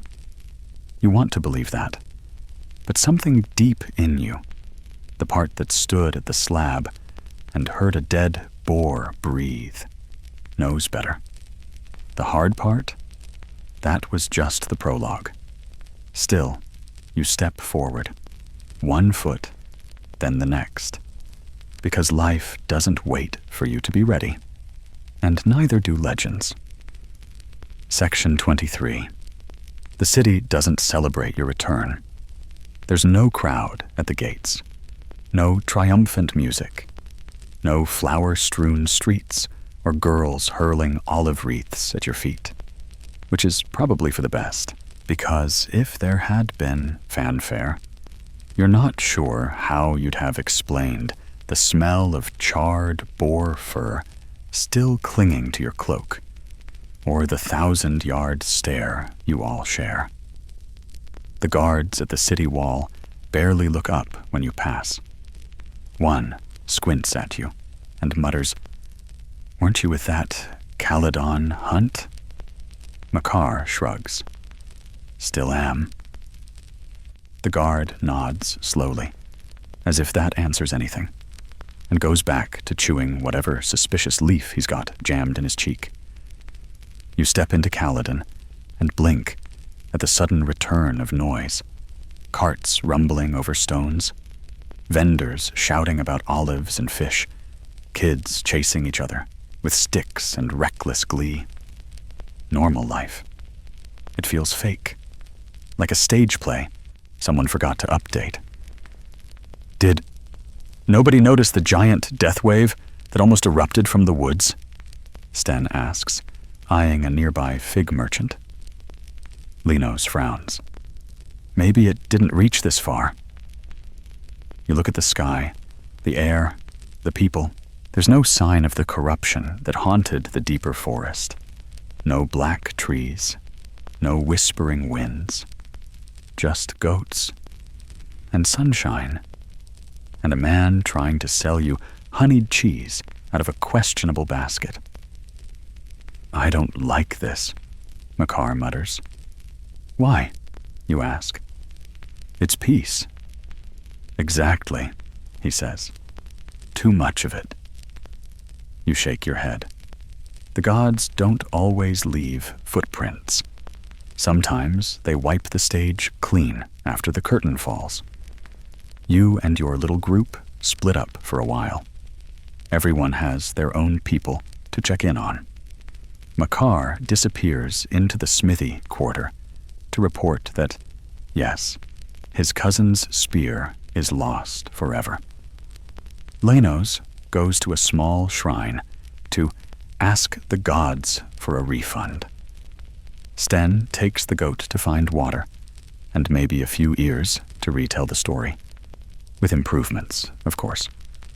You walk alone, down narrow alleys you used to know, past the bakery that always overcooks its barley loaves, past the crooked statue of Dionysus that looks like it's about to sneeze, past the quiet temple of Artemis. You stop there, just outside the marble steps. The place is empty. No priestesses today. No incense curling through the air. Just sunlight and silence. You step inside. It's cool. Still. The walls are carved with scenes of the hunt. The Caledonian boar, rendered as a monstrous, raging thing. Spears flying. Heroes roaring. Atalanta is there too, in stone, bow drawn, expression fierce. You walk up to her image, trace the edge of her face with your eyes. She looks contained, like they tried to capture her, but you knew her. And the statue doesn't come close. You kneel, say nothing, not a prayer, just presence. The goddess doesn't appear. No vision, no breeze, no voice. But something in the stillness shifts. You remember what Atalanta said near the slab. It's not death, it's duty. And you realize she didn't just seal something away. She became part of the forest, the real forest, the kind that lives in the silence between branches. You leave the temple quietly. Outside, the day is almost offensively normal. But something catches your eye. A girl, no more than 7, sprinting past with a wooden bow and an oversized tunic flapping behind her. She's shouting, "I'm Atalanta! I'm faster than the wind!" And the boy chasing her yells, "You can't be Atalanta! She's just a story!" The girl turns, grins, and shoots a pebble from her little sling. It bounces off his knee, and he yelps. You smile, a little crooked, a little sad, but real. Because that's how legends live. Not just in statues or songs, but in games, in echoes, in borrowed names shouted in the sunlight. You meet the others back at the edge of the marketplace. Makar's holding a new spear. Sten's eating a fig tart he didn't pay for. Linos has a new book of definitely real, ancient spells he found from a toothless merchant. The goat has a flower crown. You don't ask. You just say, "We ready?" They nod. No one asks, "Ready for what?" Because you all know. This isn't the end. This is the in-between. The part in the story where the heroes return home and realize the world is both the same and completely different. You walk down the main road together. Not as legends, not as survivors, as witnesses to something so old the world tried to forget. But you won't. You can't. Not anymore. Section 24. You don't settle back into life. Not really. Your old bed is still there, straw-stuffed, uneven, squeaky in that one spot that it always betrays your best efforts to sneak in late. The hearth still crackles. Your boots still smell like pine sap, and goat drool. But you are different now, and life doesn't know what to do with that. The first few days are the strangest. People ask you what happened out there. You get offers to come speak at taverns. A potter tries to name a ceramic bowl after you. One old man insists the boar was an omen of agricultural decline and wants you to pose next to a bushel of barley for luck. You don't tell them the truth, not the whole truth. You say the forest was cursed, that the boar was a divine punishment, that it took more than swords and arrows to put the forest right again. They believe it. Or rather, they believe just enough to be satisfied, because no one really wants the full story. The kind with blood-bound slabs and whispering trees and a woman vanishing into light. That kind of truth clings to the back of your teeth, tastes like smoke and sorrow. So you let them fill in the rest with myth. And maybe that's how it should be. You see your companions less than you thought you would. Makar signs on with a merchant caravan. Claiming the road suits him better than waiting for trouble to come knocking. Linos takes a teaching post at a modest school outside Caledon, lecturing kids who don't know that their sleepy old instructor once heard the roots of the world cry out. Sten opens a tavern. Yes, that's Sten. He calls it the Wild Boar, naturally. The sign outside features a lopsided carving that looks more like a rabid sheep, but it draws a good crowd. He tells stories every night, ones with more exaggeration than truth, more jokes than history, but always ending with, "Anyway, that's when I saved the day. You're welcome." Sometimes you visit him, sit in the back, smile when he gestures vaguely in your direction and says, "Ask that one if you don't believe me." You always nod. Why not? Let the man have his myth. And the goat? Still alive. Still smug.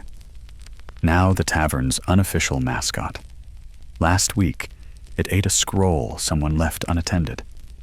You've never seen Sten so upset. Your own days are quieter. You take up walking again.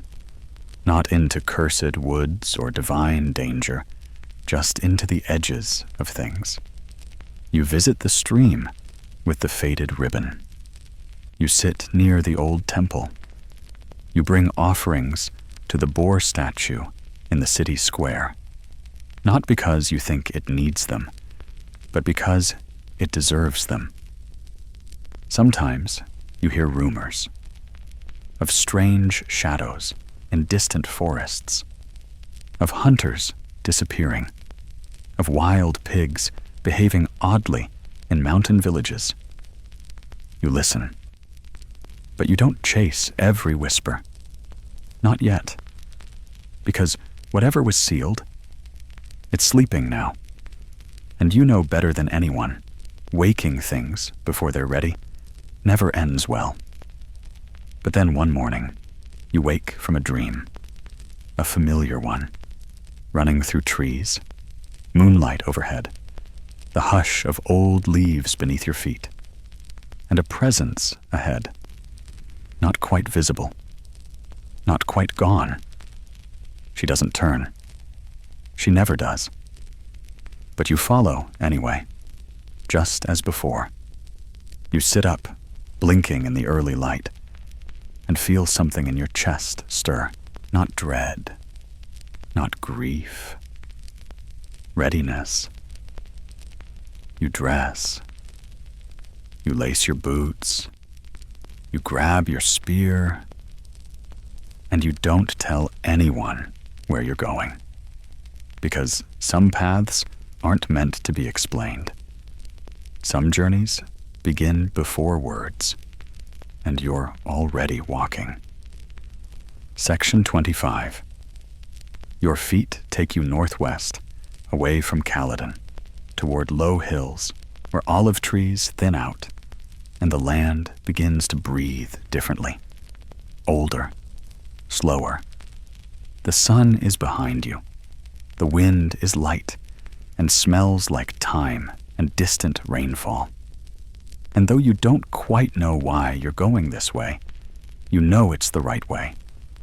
You pass a traveler on the road who offers you half an apple and a story about a talking owl. You thank him for the apple and let the owl story go without comment. Some legends aren't yours to chase. By midday, the path turns rocky. Sparse shrubs cling to the sides of dry hills.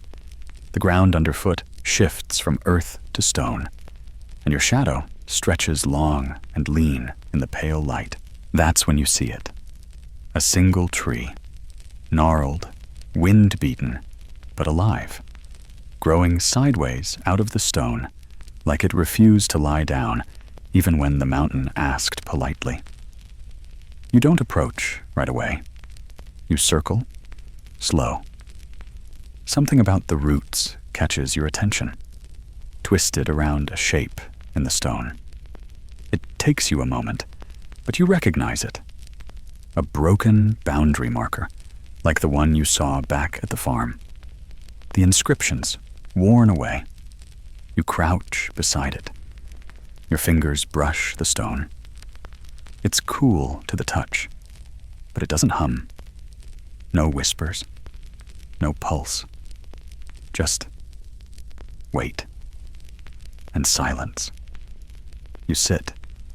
No goal, no ritual, just a feeling. And in that stillness, something strange happens. You remember her laugh. Not the serious, battle-hardened Atalanta most people knew, but that rare laugh she let slip when Sten tripped over a squirrel. That low, surprised huff that said, "I forgot I was allowed to be amused." It sneaks into your chest and stays there. You lean back against the tree. The bark presses against your shoulder blades, rough and real. After a while, you speak aloud. Just one line. "You'd hate how much I miss you." The wind kicks up. Coincidence, maybe. Maybe not. A lizard scurries nearby, tiny claws on rock, the only sound for miles. You reach into your pack and pull out something small, a charm of leather and bone, tied with the same red thread Atalanta once used on her arrows. You bury it at the base of the tree, not deep, just enough. A quiet offering. And then you get up, dust yourself off, and keep walking, because she wouldn't want you to sit here forever. That evening, you make camp near a shallow ravine. You build your fire carefully, the way she taught you. Stone circle, clear brush, keep it low. You eat dried figs and bread. Not exciting, but you've known worse. The stars come out slowly, one by one. You lie back and trace shapes in the sky. A bear, a boar, a woman with a bow. She's not in the official constellations, but that doesn't mean she isn't there. After a while, you doze, and you dream. In the dream, you're back at the slab, but this time, it isn't pulsing or whispering or cracking. It's singing. A soft, low sound, like a lullaby hummed by stone. Atalanta is there, not in pain, not glowing, just watching. You sit beside her. Neither of you speaks. You both just exist, like you used to, when the world wasn't falling apart, and silence was something you shared, not feared. She stands after a while, looks at you. doesn't smile, but doesn't need to, and walks into the trees. When you wake, the fire's still warm. You're alone, but you don't feel lonely. You finish your meal, pack your things, and look out across the hills. There's a fork in the path. One way leads back to the city. The other leads to somewhere new. You pick the second, because that's who you are now. You walk softly. The sun rises behind you, and somewhere, far ahead, something ancient watches you pass and chooses not to follow. Section 26. By the third day of walking, the world feels thinner. Not in a dangerous way. Not the kind of thin where something is trying to claw through and whisper forgotten names into your ears. No. This is natural thinness.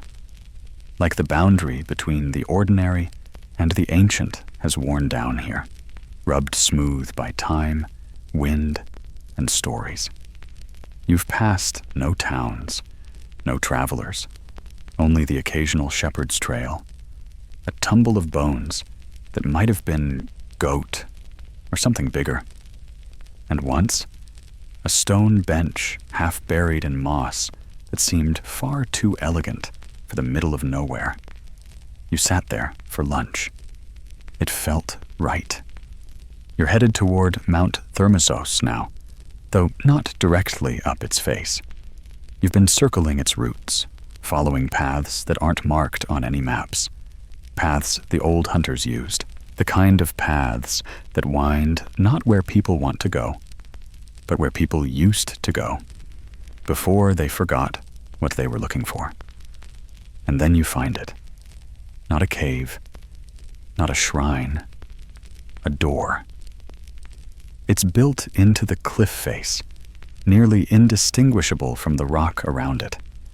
Just a slight seam, a shallow arch, and a scattering of animal bones that suggest you're not the first curious soul to stand here. But what really catches your eye is the carving above the arch. A boar. Not snarling, not charging, standing still, peaceful, eyes closed. You step closer. There's no handle, no hinge, but there is a shallow indent in the center of the door, round, the size of a closed fist. You press your palm against it. Nothing happens. Good. You're not here to open anything. You're just here to remember. You sit, back against the stone, the mountain rising behind you, the boar watching overhead. The wind comes in softly here, filtered through cracks and roots. You catch scents of fennel, cedar, and the faint trace of fire long since gone out. You close your eyes and begin to speak. You tell the door about Atalanta. You tell it the real version, the one with tangled hair, calloused fingers, and a glare that could send a centaur scampering. You tell it how she walked into the clearing without fear, how she knew things she didn't know she knew, how she stood at the edge of the world and stayed. You don't cry, but your throat burns. After a while, you stand, brush the dirt from your legs, and leave a mark on the stone. Not a scratch, not a symbol, just a line of red thread tied around a thorn sprig and tucked into the door's crease. A small thing, but it will last. Maybe the next person will see it. Maybe they'll remember someone they never met. Maybe that's enough. You keep walking. The trail takes you east, toward the coast. The smell of salt begins to mix with the trees. You pass a ruined farmhouse, now claimed by ivy. A child's doll lies half buried in the earth, its carved face worn smooth. You don't stop. You cross a shallow river where the stones are warm and flat. You remove your boots, walk barefoot through the water. A fish nips your toe. You curse it and laugh. It's the first time you've laughed in days. Not because something was funny, but because it felt good. By nightfall, you reach the edge of a cliff overlooking the sea. The wind here is strong and honest. You sit with your legs dangling over the edge, watching the horizon flicker with a dying light. Somewhere below, waves slap stone. The rhythm is slow, steady, indifferent. Like time, like memory. You think about telling someone all of this one day. Not right now, but someday. Maybe you'll sit with a child by a fire. Let them ask why the stars look like hunters and why the wind sometimes carries voices. And you'll tell them. Maybe not all of it, but enough.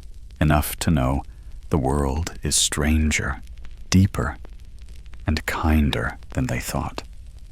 And that sometimes the people who save it don't wear crowns. They wear scars. Section 27. The next morning, you wake with the sun in your eyes and the sea whispering below, like it's trying to tell a secret. It's long forgotten how to say. You stretch, bones cracking, muscles sore from sleep on hard stone. The cliff is colder than expected. The world smells like salt and clean skimoi. You sit for a while, legs tucked beneath you, cloak drawn tight around your shoulders. A gull cries somewhere in the distance, mocking, as gulls always are. You give it a tired glare and stand. Your journey has stopped following logic. You're not moving with a destination in mind anymore. You're moving because the stillness feels heavier than the road. Because even when the world is quiet, you're still carrying something. Not a burden, a promise. You head north along the coast. The land here is harsher. Scrubby trees, jagged stones, cliffs that drop with no warning. There are fewer paths, fewer signs of life. But sometimes you see evidence. A rope tied around a wind-bleached tree. A pile of stones arranged into a spiral. Once, a crude figure carved into driftwood, left in the sand, like a prayer that forgot what it wanted. You don't touch any of them. You just nod as you pass. You begin to notice something. The birds don't sing when you approach. Not out of fear. It's more like recognition. They pause, let you pass, like they know. You find a village near dusk, small, half forgotten, with only a dozen homes clustered together, like they're hiding from time. The people there look at you wearily. A child runs up, then back again, just as fast. You don't blame them.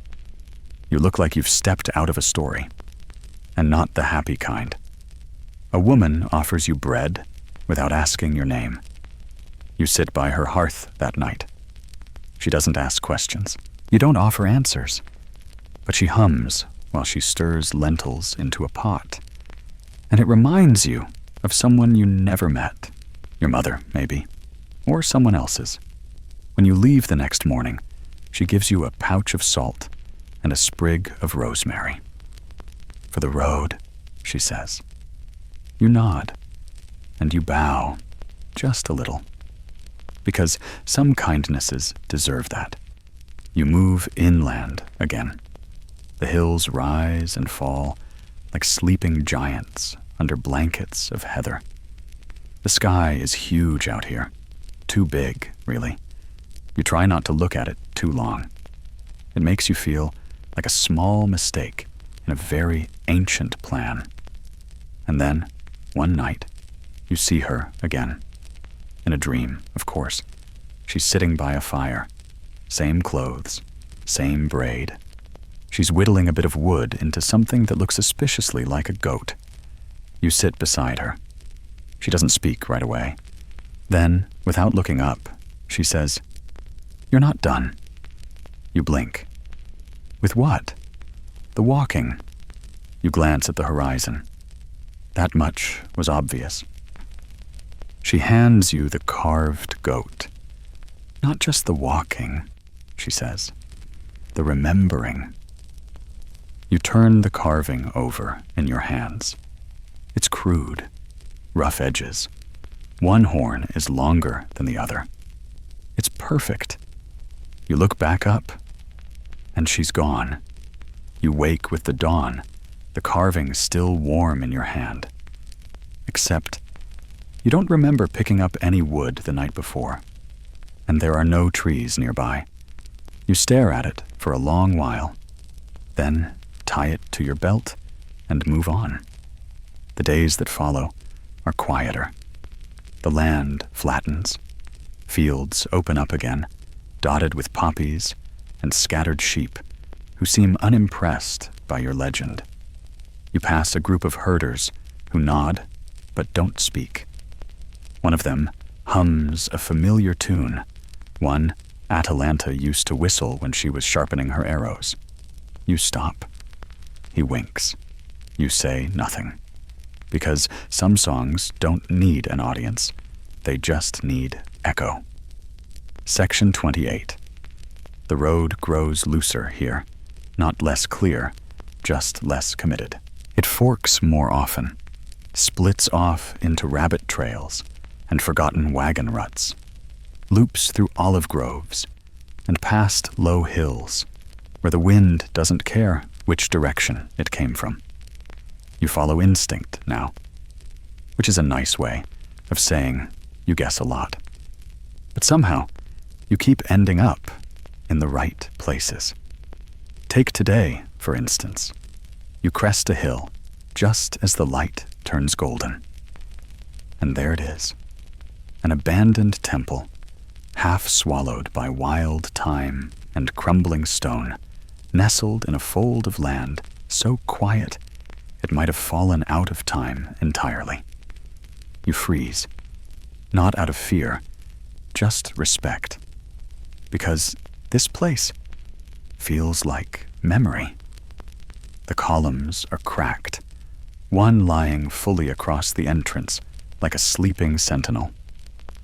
Ivy curls through the ruins, and the birds avoid the altar. But there's no threat here, no whispering, no sense of something waiting to be unleashed, only presence. You step over the column and walk softly through the interior, which is roofless now, open to the sky and the wind and whatever gods still check in on their half-forgotten altars. It was a temple to Artemis, you realize, a much older one than the marble temple back in Caledon. There's no statue anymore, just a worn pedestal and a groove in the stone where countless feet must have knelt over the centuries. You kneel too. You don't pray. Not exactly. You remember. And that's enough. When you open your eyes again, the shadows have shifted. You sit back and notice something carved into the base of the pedestal. Very faint, almost worn to nothing. But it's there. A bow. And next to it, a boar. Tiny. Simple. Not snarling. Just standing. You smile. Found your temple, didn't I? You murmur. A breeze slips through the stones, rustling leaves in the doorway. Not answering, exactly, but close enough. You decide to stay the night.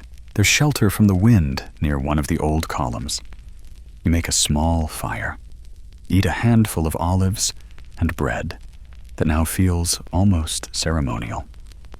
You place the little wooden goat carving beside you. It looks comfortable there, like it's exactly where it belongs. That night, You sleep under stars that feel sharper than usual.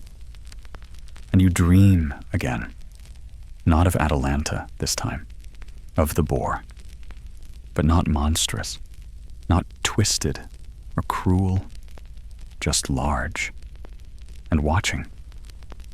It stands in a field of grass that rolls like ocean waves, and it looks at you, not with malice, not even challenge, just awareness, recognition, as if to say, I remember you too. When you wake, the fire's gone out, and dawn's beginning to gray the edges of the sky. The carving is still there, but now there's something beside it. A stone, smooth, polished, unnatural among the rubble. You pick it up. It fits perfectly in your hand. There's no marking on it, but it feels heavy, and not in a physical way, like it's been carried through a story before. You tuck it into your satchel, because you know what this is.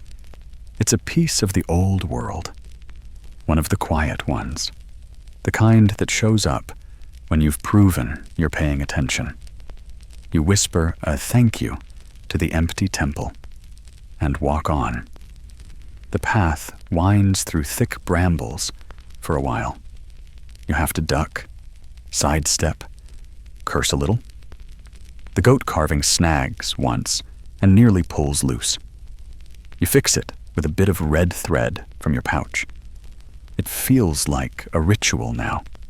Every time you repair something, retie something, mark a stone, you're stitching the world back together, one little loop at a time.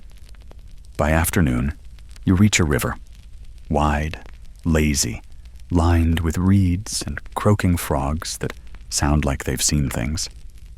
There's no bridge, but there is a small ferry docked on the other side. You call out. No answer. You call again. This time, a voice drifts across. Patience.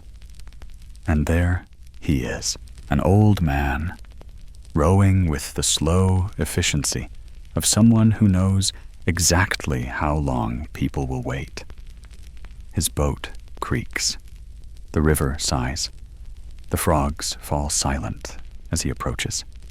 He eyes you as he pulls up. You look like someone who's walked a long way with no map. You nod. He grins. Good. Maps are liars. You step aboard. The ferry glides over. Midway, the old man glances at the carving on your belt. Ah, he says softly, you're one of hers. You look at him. You knew her? He doesn't answer, but he rows with a little more care. When you step off on the far bank, he says, keep walking. The world's full of doors people stop seeing. You might still open a few. You thank him. He shrugs. Not me. I just row. Then he pushes off again, vanishing into the fog that wasn't there a moment ago. You keep walking, and the path, impossibly, keeps getting stranger and more true. Section 29.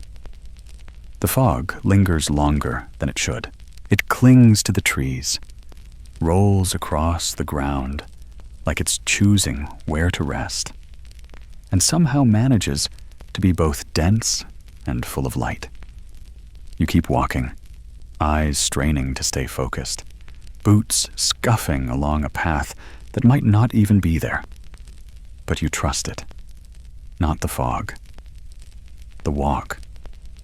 Because by now, the walking is the story, and stories know where they're going. Eventually, the air clears, not all at once, just enough that you see what lies ahead. An orchard, old, overgrown, but still blooming. Fig trees, mostly. A few olives, some you don't recognize. Ancient breeds, maybe. The kind of plants that remember droughts and festivals and every hand that ever plucked their fruit. You step between the rows. The ground is soft here, carpeted with fallen petals and leaves. Bees hum lazily overhead. It smells like summer afternoons and lost time. You find a bench beneath one of the oldest fig trees. The wood is cracked, but still strong. Someone carved initials into it once, long ago. They've faded into strange, curling letters you can't quite read. You sit, because sometimes sitting is part of the journey. You don't need to keep moving every second. You watch a fig drop from the tree and land with a soft thud. A bee investigates, decides it's not worth the effort. A bird sings from a branch overhead. And you think about how long it's been since the world felt gentle. You wonder how many places like this are left. Quiet corners the gods haven't claimed or cursed, where the wind isn't carrying messages and the soil doesn't glow when you bleed on it. You reach into your satchel, fingers brushing the stone you found at the temple. Still smooth, still heavy, still waiting. You take it out, place it on the bench beside you, and for reasons you don't question, you add the wooden goat next to it. 2 relics, one new, one from a dream, both left in your care. You lean back, close your eyes, and let the orchard hum around you. You remember something Atalanta once said, not to you, but near you, when she thought no one was listening. The land remembers what the people forget. At the time, it sounded like one of those mysterious huntress things. Now it makes perfect sense. You open your eyes. The stone is glowing, softly. Just a faint shimmer around its edges, like a pulse you almost missed. You don't touch it. Instead, you watch, and slowly, the carving on the bench, those initials, or symbols, or whatever they were, begin to shift. They realign, take shape, become a spiral. The same spiral pattern that ringed the slab where she vanished. Not threatening, just present. You don't speak. You don't move. You let it pass. After a minute, the glow fades. The stone dims. The carving returns to nothing but weathered scratches. The goat looks amused. Somehow. You sigh. This is why people don't take walks anymore. You gather your things, but you don't pocket the relics. Instead, you place them carefully in the crook of the tree's roots, wrapped in cloth, anchored with a pebble, tucked so a casual breeze won't find them. Not abandoned, just planted. Maybe someone will come here one day. Maybe they'll sit. Maybe the land will remember them too. You leave the orchard by a different path. It curves uphill through lavender and cypress, past the remains of an old boundary wall where someone once tried to keep something out or in. At the top, you look back. The orchard is still there. So is the bench. But the tree? It looks a little taller now, and there's a second bird in its branches. You smile, and you move on. The land is flatter now, easier. Your pace quickens without effort. It's like the path itself is helping you. And that's when you see it. A milestone, half buried, moss-covered, almost forgotten. You clear the dirt away gently. There's no distance etched into it, no city name. Just a symbol, a bow, drawn, taut, aiming forward. And beneath it, One word. Still. Still walking. Still remembering. Still becoming. You touch the stone. Close your eyes. And then step past it. Toward whatever waits in the next quiet place. Section 30. You cross into a different kind of silence now. Not the uneasy hush of haunted forests, not the reverent quiet of temples or thresholds. This is settled silence, the kind that comes after generations, the kind baked into stones by sun and time. You're walking along a plateau now. The air is crisp. The wind is friendly. You feel watched, but not in a hunted way. More like the land itself is curious, tilting its head, wondering why this particular story is still being told. And you wonder that too, sometimes. But then your feet keep going, and the question answers itself. In the afternoon, you come across a village, or what's left of one. Only 3 buildings still stand, roofless, vine-choked, skeletal. A low wall outlines what might have been a garden. There's a broken grindstone in the square, half sunk into the earth, like a relic, too stubborn to rot. No smoke, no voices, no dogs barking warnings. Just you and the breeze and the dry whisper of grass moving through empty windows. You sit on a low stone wall, pulling bread from your pack. You eat slowly, watching a bird land on the grindstone. It pecks once, twice, then flies away. You think of Atalanta again, not the warrior, the person. You remember how she used to crouch down near abandoned places like this, run her hands over stone, close her eyes, and just listen. When you asked her once what she was listening for, she'd opened her eyes and said, "Regret." You didn't understand then. You do now. There's a lot of regret in this village. Not in the air, in the absence. Like someone left something important behind, and no one ever came back for it. You get up and wander.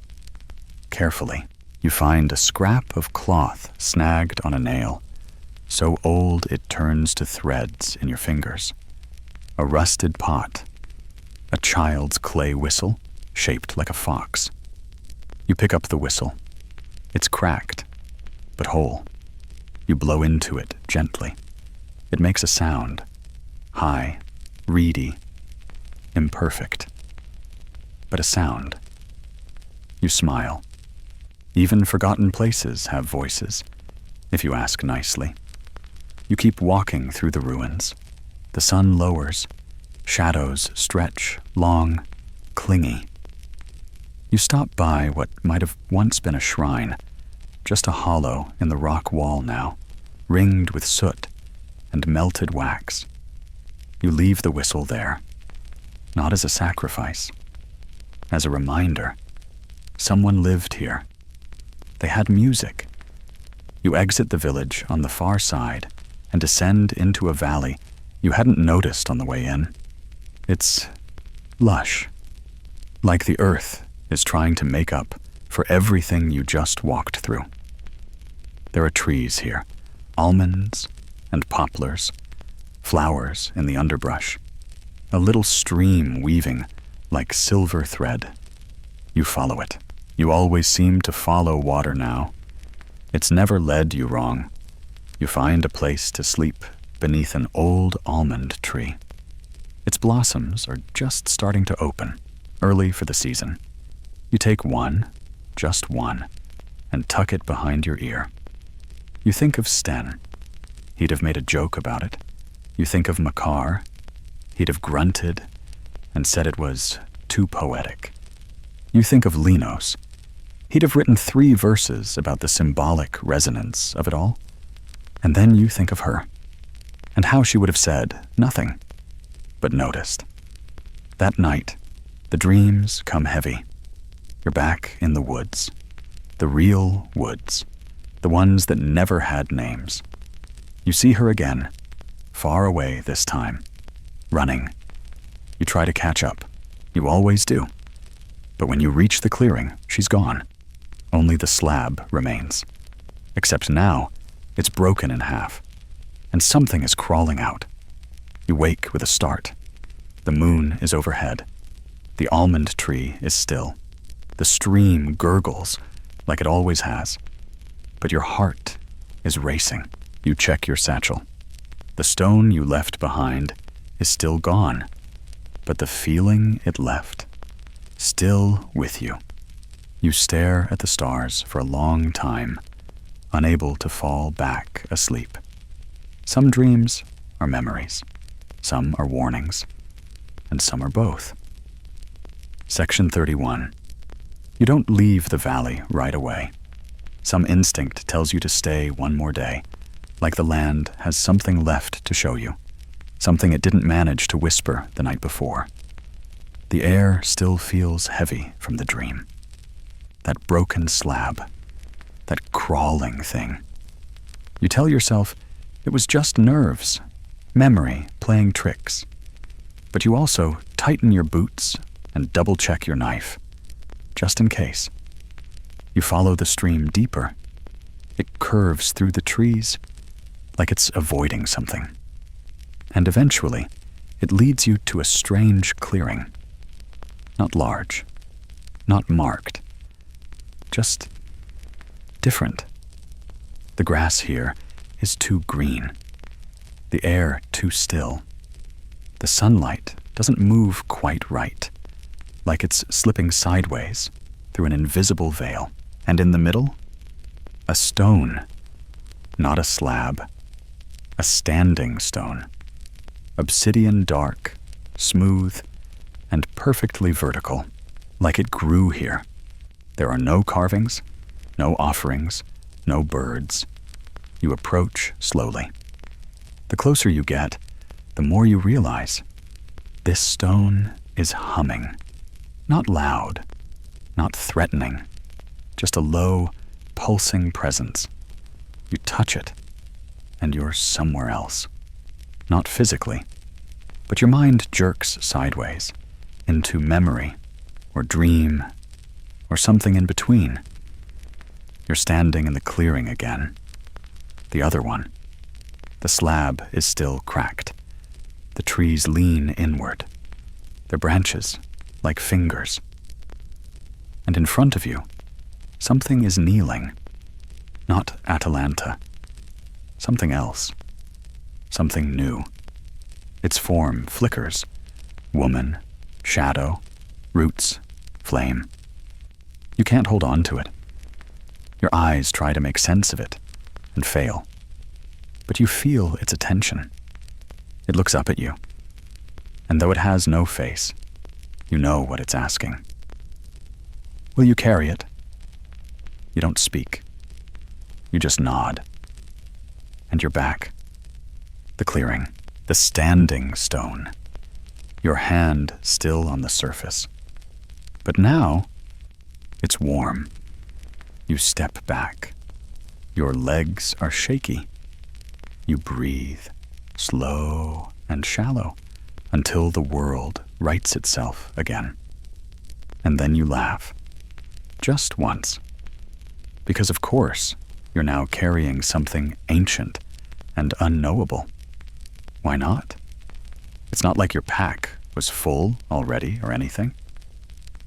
You glance around, half expecting the clearing to vanish behind you. It doesn't. But something does change. You hear footsteps. Not behind you. Ahead. You drop into a crouch, instincts still sharp. And out of the trees comes a figure. Woman. Hooded. Staff in one hand. Cloak of bark-colored wool that blends so well she might have been standing there the whole time. She sees you and smiles. Not warmly. Not menacingly. just knowingly. You straighten. She nods to the stone. You heard it, she says. You nod back. She approaches, stands beside you, doesn't touch the stone. They don't always speak to travelers, she says, only the ones already marked. Marked how? You ask.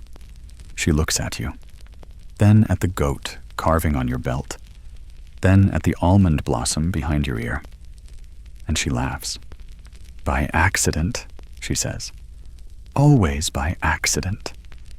She pulls something from her satchel, a pouch, worn, faded, stitched with a spiral. She hands it to you. What is it? A guide, she says. Of sorts. You open it. Inside are 3 small stones, each etched with a different symbol.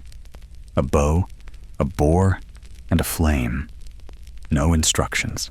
Just wait. You look up. But she's already walking away. Not fast, not urgently, like she knows you'll follow. And you do. Because of course you do. She leads you through the trees, without speaking.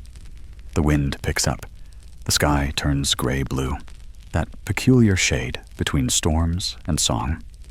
You walk for an hour, maybe more, until she stops in another clearing. Smaller. This one filled with wild thyme and poppies. She turns to you. There's another place, she says, further north. A circle of stones. Another seal? She shrugs. Another something. She gestures to the pouch. Those stones will help. You start to ask how, but she's already turning. Gone. Just like that. You're alone again. But not really. You have the pouch, the goat, the memory of a dream where something crawled from a crack in the world, and a choice. Always a choice. You sit. You let the quiet soak in. Then you stand. You look north and take the first step. Section 32. The northern path rises fast.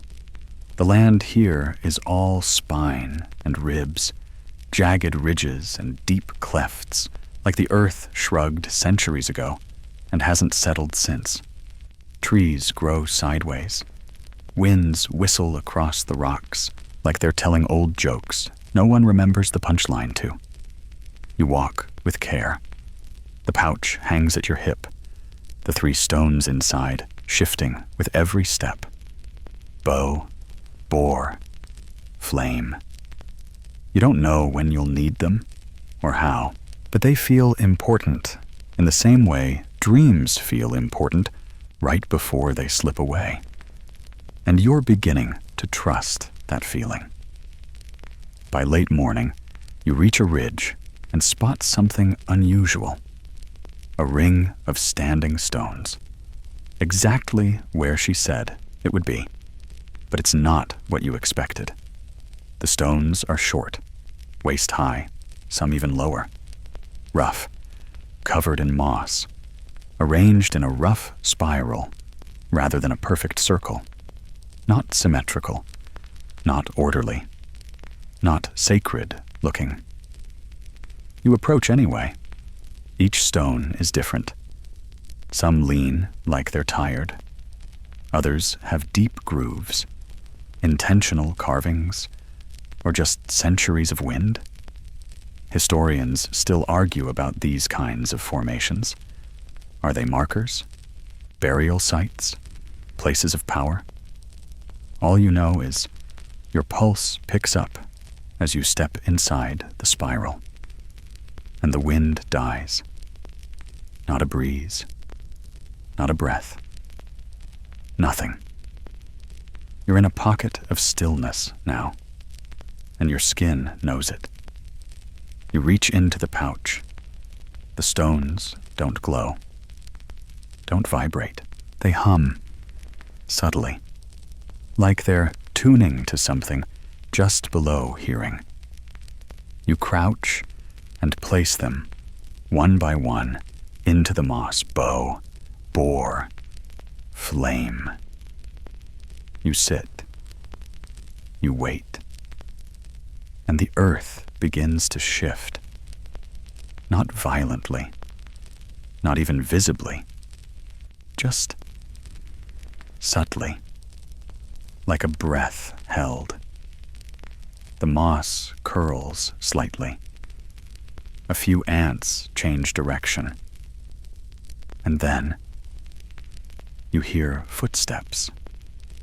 Not from behind, from within the spiral. You tense, hand on your knife. But the figure who appears isn't threatening. She's young, barefoot, hair the color of ash and sun-dried reeds. She walks like someone who's never been told not to. She stops across from you, looks down at the 3 stones, then up at you. Who gave you these? Someone who walks with trees, you answer. She grins. Good answer. She kneels beside the boar stone, touches it with 2 fingers. Her eyes go wide for a moment. Then she lets out a long breath. They're still asleep, she says. They? She tilts her head. Roots. Deep ones, not just trees. The old roots. You nod, as if that explains everything. Because maybe it does. Why am I here? You ask. You're part of the lock now, she says simply. And the key? Also you. You blink. Is that allowed? She laughs. Nothing's allowed. Things are. She reaches into a pouch of her own, pulls out a 4th stone. This one is different, slicker, smoother, carved with a symbol you don't recognize. Almost a spiral, but doubled in on itself. Time, she says, placing it between the others. Not the kind you keep track of, the kind that remembers itself. You stare at the stones. The humming deepens, resonates through the ground, up your spine, into your ribs, and then stops. Dead quiet. You meet her eyes. She's smiling, but it's fading. Don't let the forest forget, she says. Then she stands, steps back, and vanishes. No wind, no flash, just gone. You sit in the silence a long time. The stones are cool again. You gather them carefully, wrap them in cloth, return them to the pouch. The 4th one stays warm in your hand a little longer before cooling. You stand, look around the spiral one last time, and walk out. The wind returns the second you step past the outer stone. The trees breathe again, and something in you uncoils. You feel stretched, like you've been used as a bridge between things that don't usually speak. But it's okay. It was always going to be like this. You take a sip from your water skin, chew a strip of dried meat, pat the goat carving for luck, and start back down the path. You don't know what direction you're heading anymore, but wherever it is, it remembers you. Section 33. By the time you reach the valley floor again, the sky has shifted into that dusky, impossible color between peach and iron.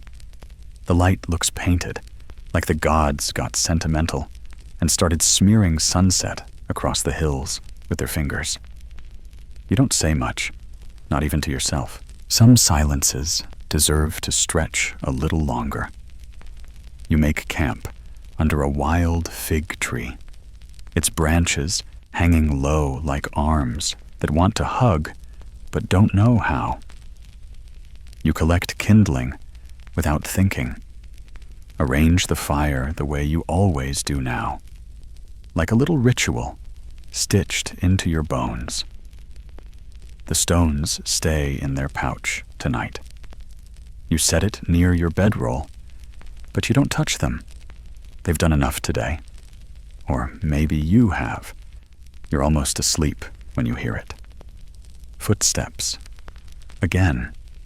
But this time, they're familiar. You sit up slowly. The moon's risen enough to paint silver outlines on everything, including the figure stepping into view. You nearly choke on your own breath.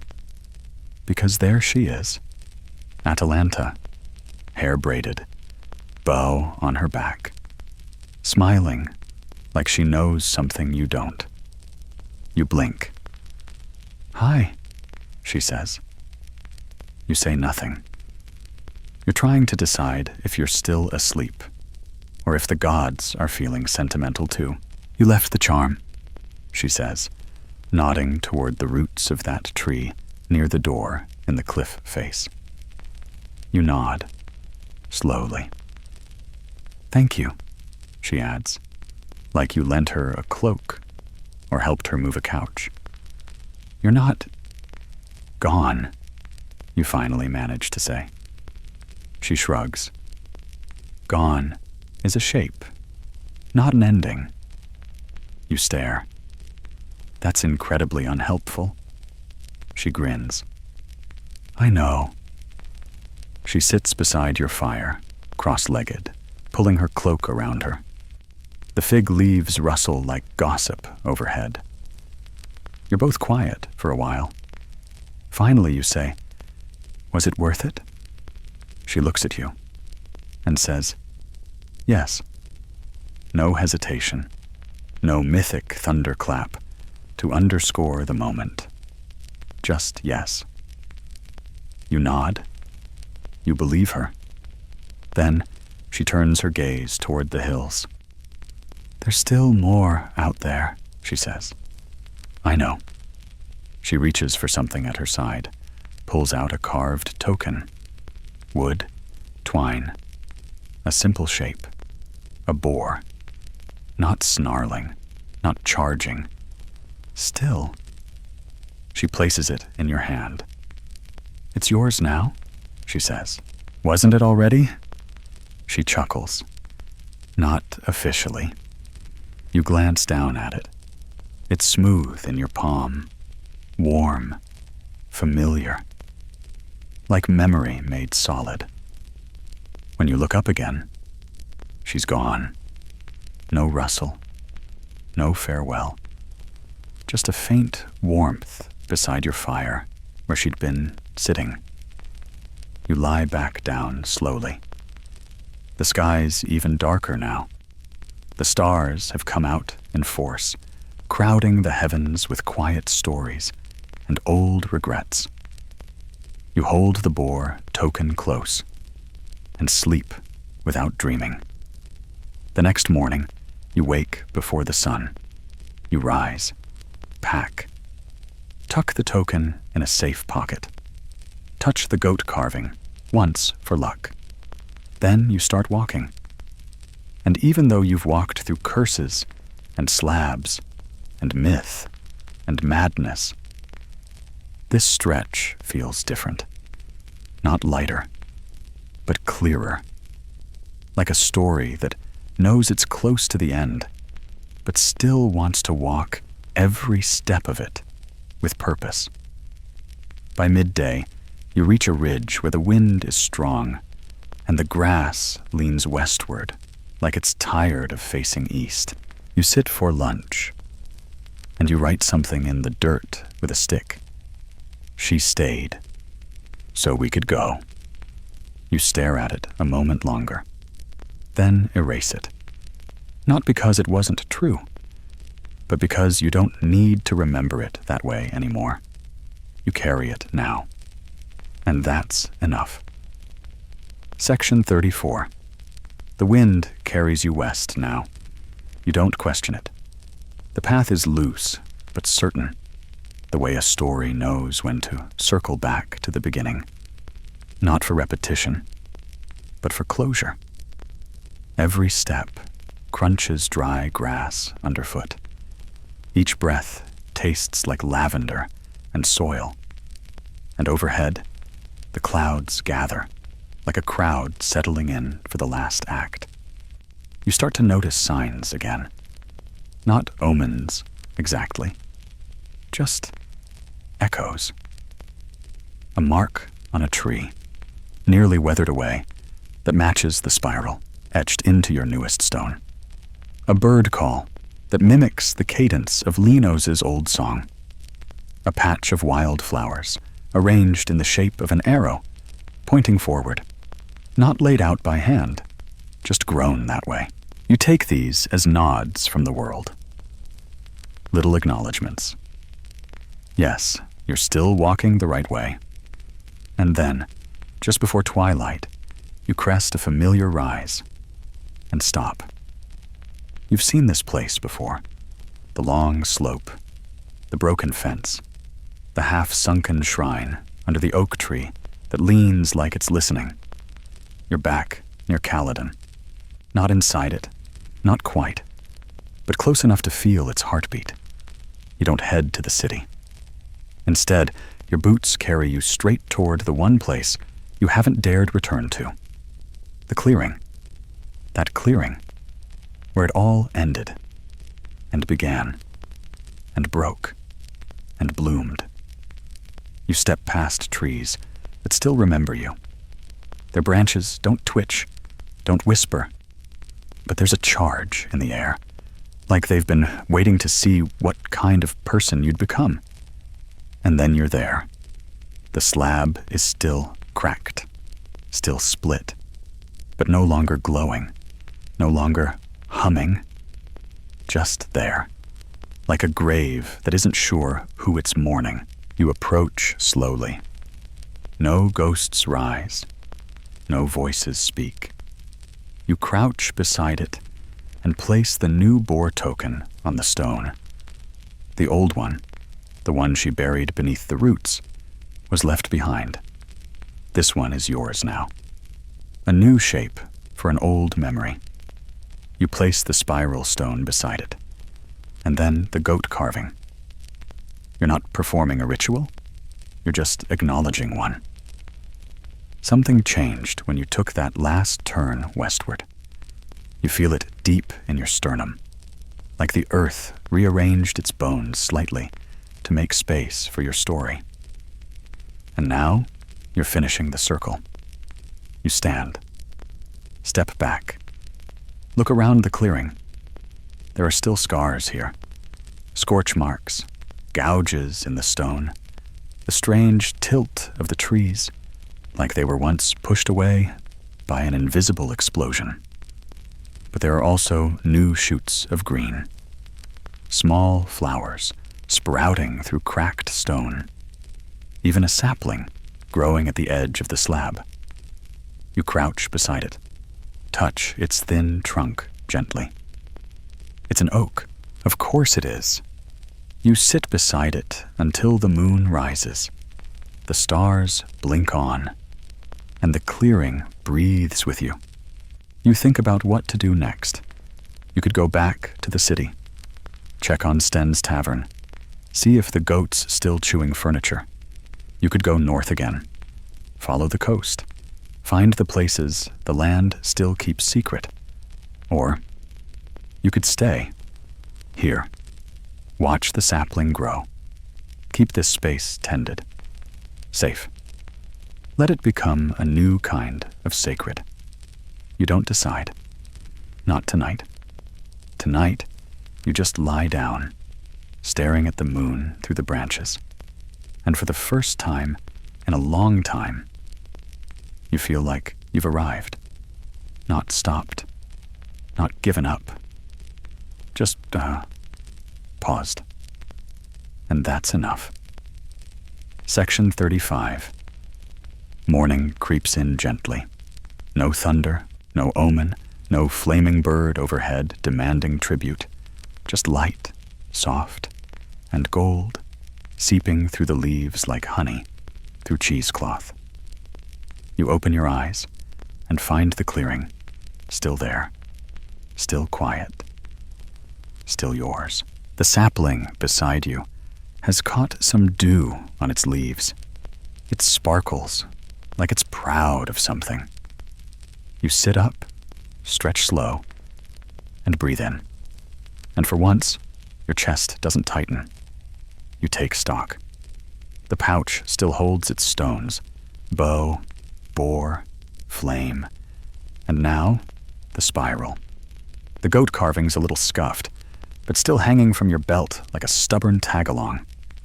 And your boots? Worn, dust-stained, patched twice over. But they've carried you far. You rise and walk once more around the slab, not out of fear, or grief, or confusion. Just routine. Like checking the lock on a door you once lived behind. The energy here has changed. Less haunted. More held. Not trapped. Just remembered. You smile as you circle, brush your fingers against the edge of the crack. It's still warm, not glowing, not humming, but alive, in the way old trees and old stories are alive. You whisper, "You stayed." Then add, "So I could walk." And with that, you shoulder your pack, adjust the weight, and step away. This time, no pull, no aching behind your ribs, no glance over your shoulder like you forgot something. Because you didn't. You carried it all, and you left what needed leaving. The path that leads away isn't marked. Of course it's not. That would be too easy. But your feet already know where to go. The land is green again. Wildflowers you don't know the names of. Bees you choose not to disturb. Birds that chirp in little hiccups like they're surprised by their own existence. You pass a rock outcrop with old scratches on it. Possibly runes, possibly goat marks. You nod at it anyway. You come across a child's toy, half a spinning top, carved from bone. You leave a red thread beside it, not because it needs it, but because you have plenty. At noon, you find a high hill with a view that rolls out like a map of breath. You sit, eat, drink. Let the wind play with your hair. And then you lie back. Let your eyes flutter shut. And for a while, you simply rest. Because walking matters. But so does stopping. And you've earned both. Wind down now. As the sun lowers and the world leans into evening, you find a patch of soft earth beside a quiet stream. The kind of spot that holds your shape when you lie down and doesn't ask any questions. The breeze is slower now, warmer. The grass is cool beneath your fingers, and somewhere nearby, a frog croaks like it's trying out a new voice. Your pack is a little lighter, not because you've lost anything, but because you're no longer carrying everything alone. The boar token is safe in your palm. Not heavy, just there, like a memory that doesn't ache anymore. You watch the stars blink into being, one by one, slow and sure. No rush, no need to impress. Somewhere, far off, a door stays shut. Somewhere else, a tree keeps growing. And right here, in this gentle moment, you are enough. You've walked far. You've remembered well. You've carried pieces of myth and madness and memory and made something new with them. Let that be your gift. Let that be your rest. Now breathe in, slowly. Let your shoulders soften. Let your thoughts drift like petals down a slow-moving stream. You're safe. You're held. You're home. End of story. Wish you have a sweet dreams.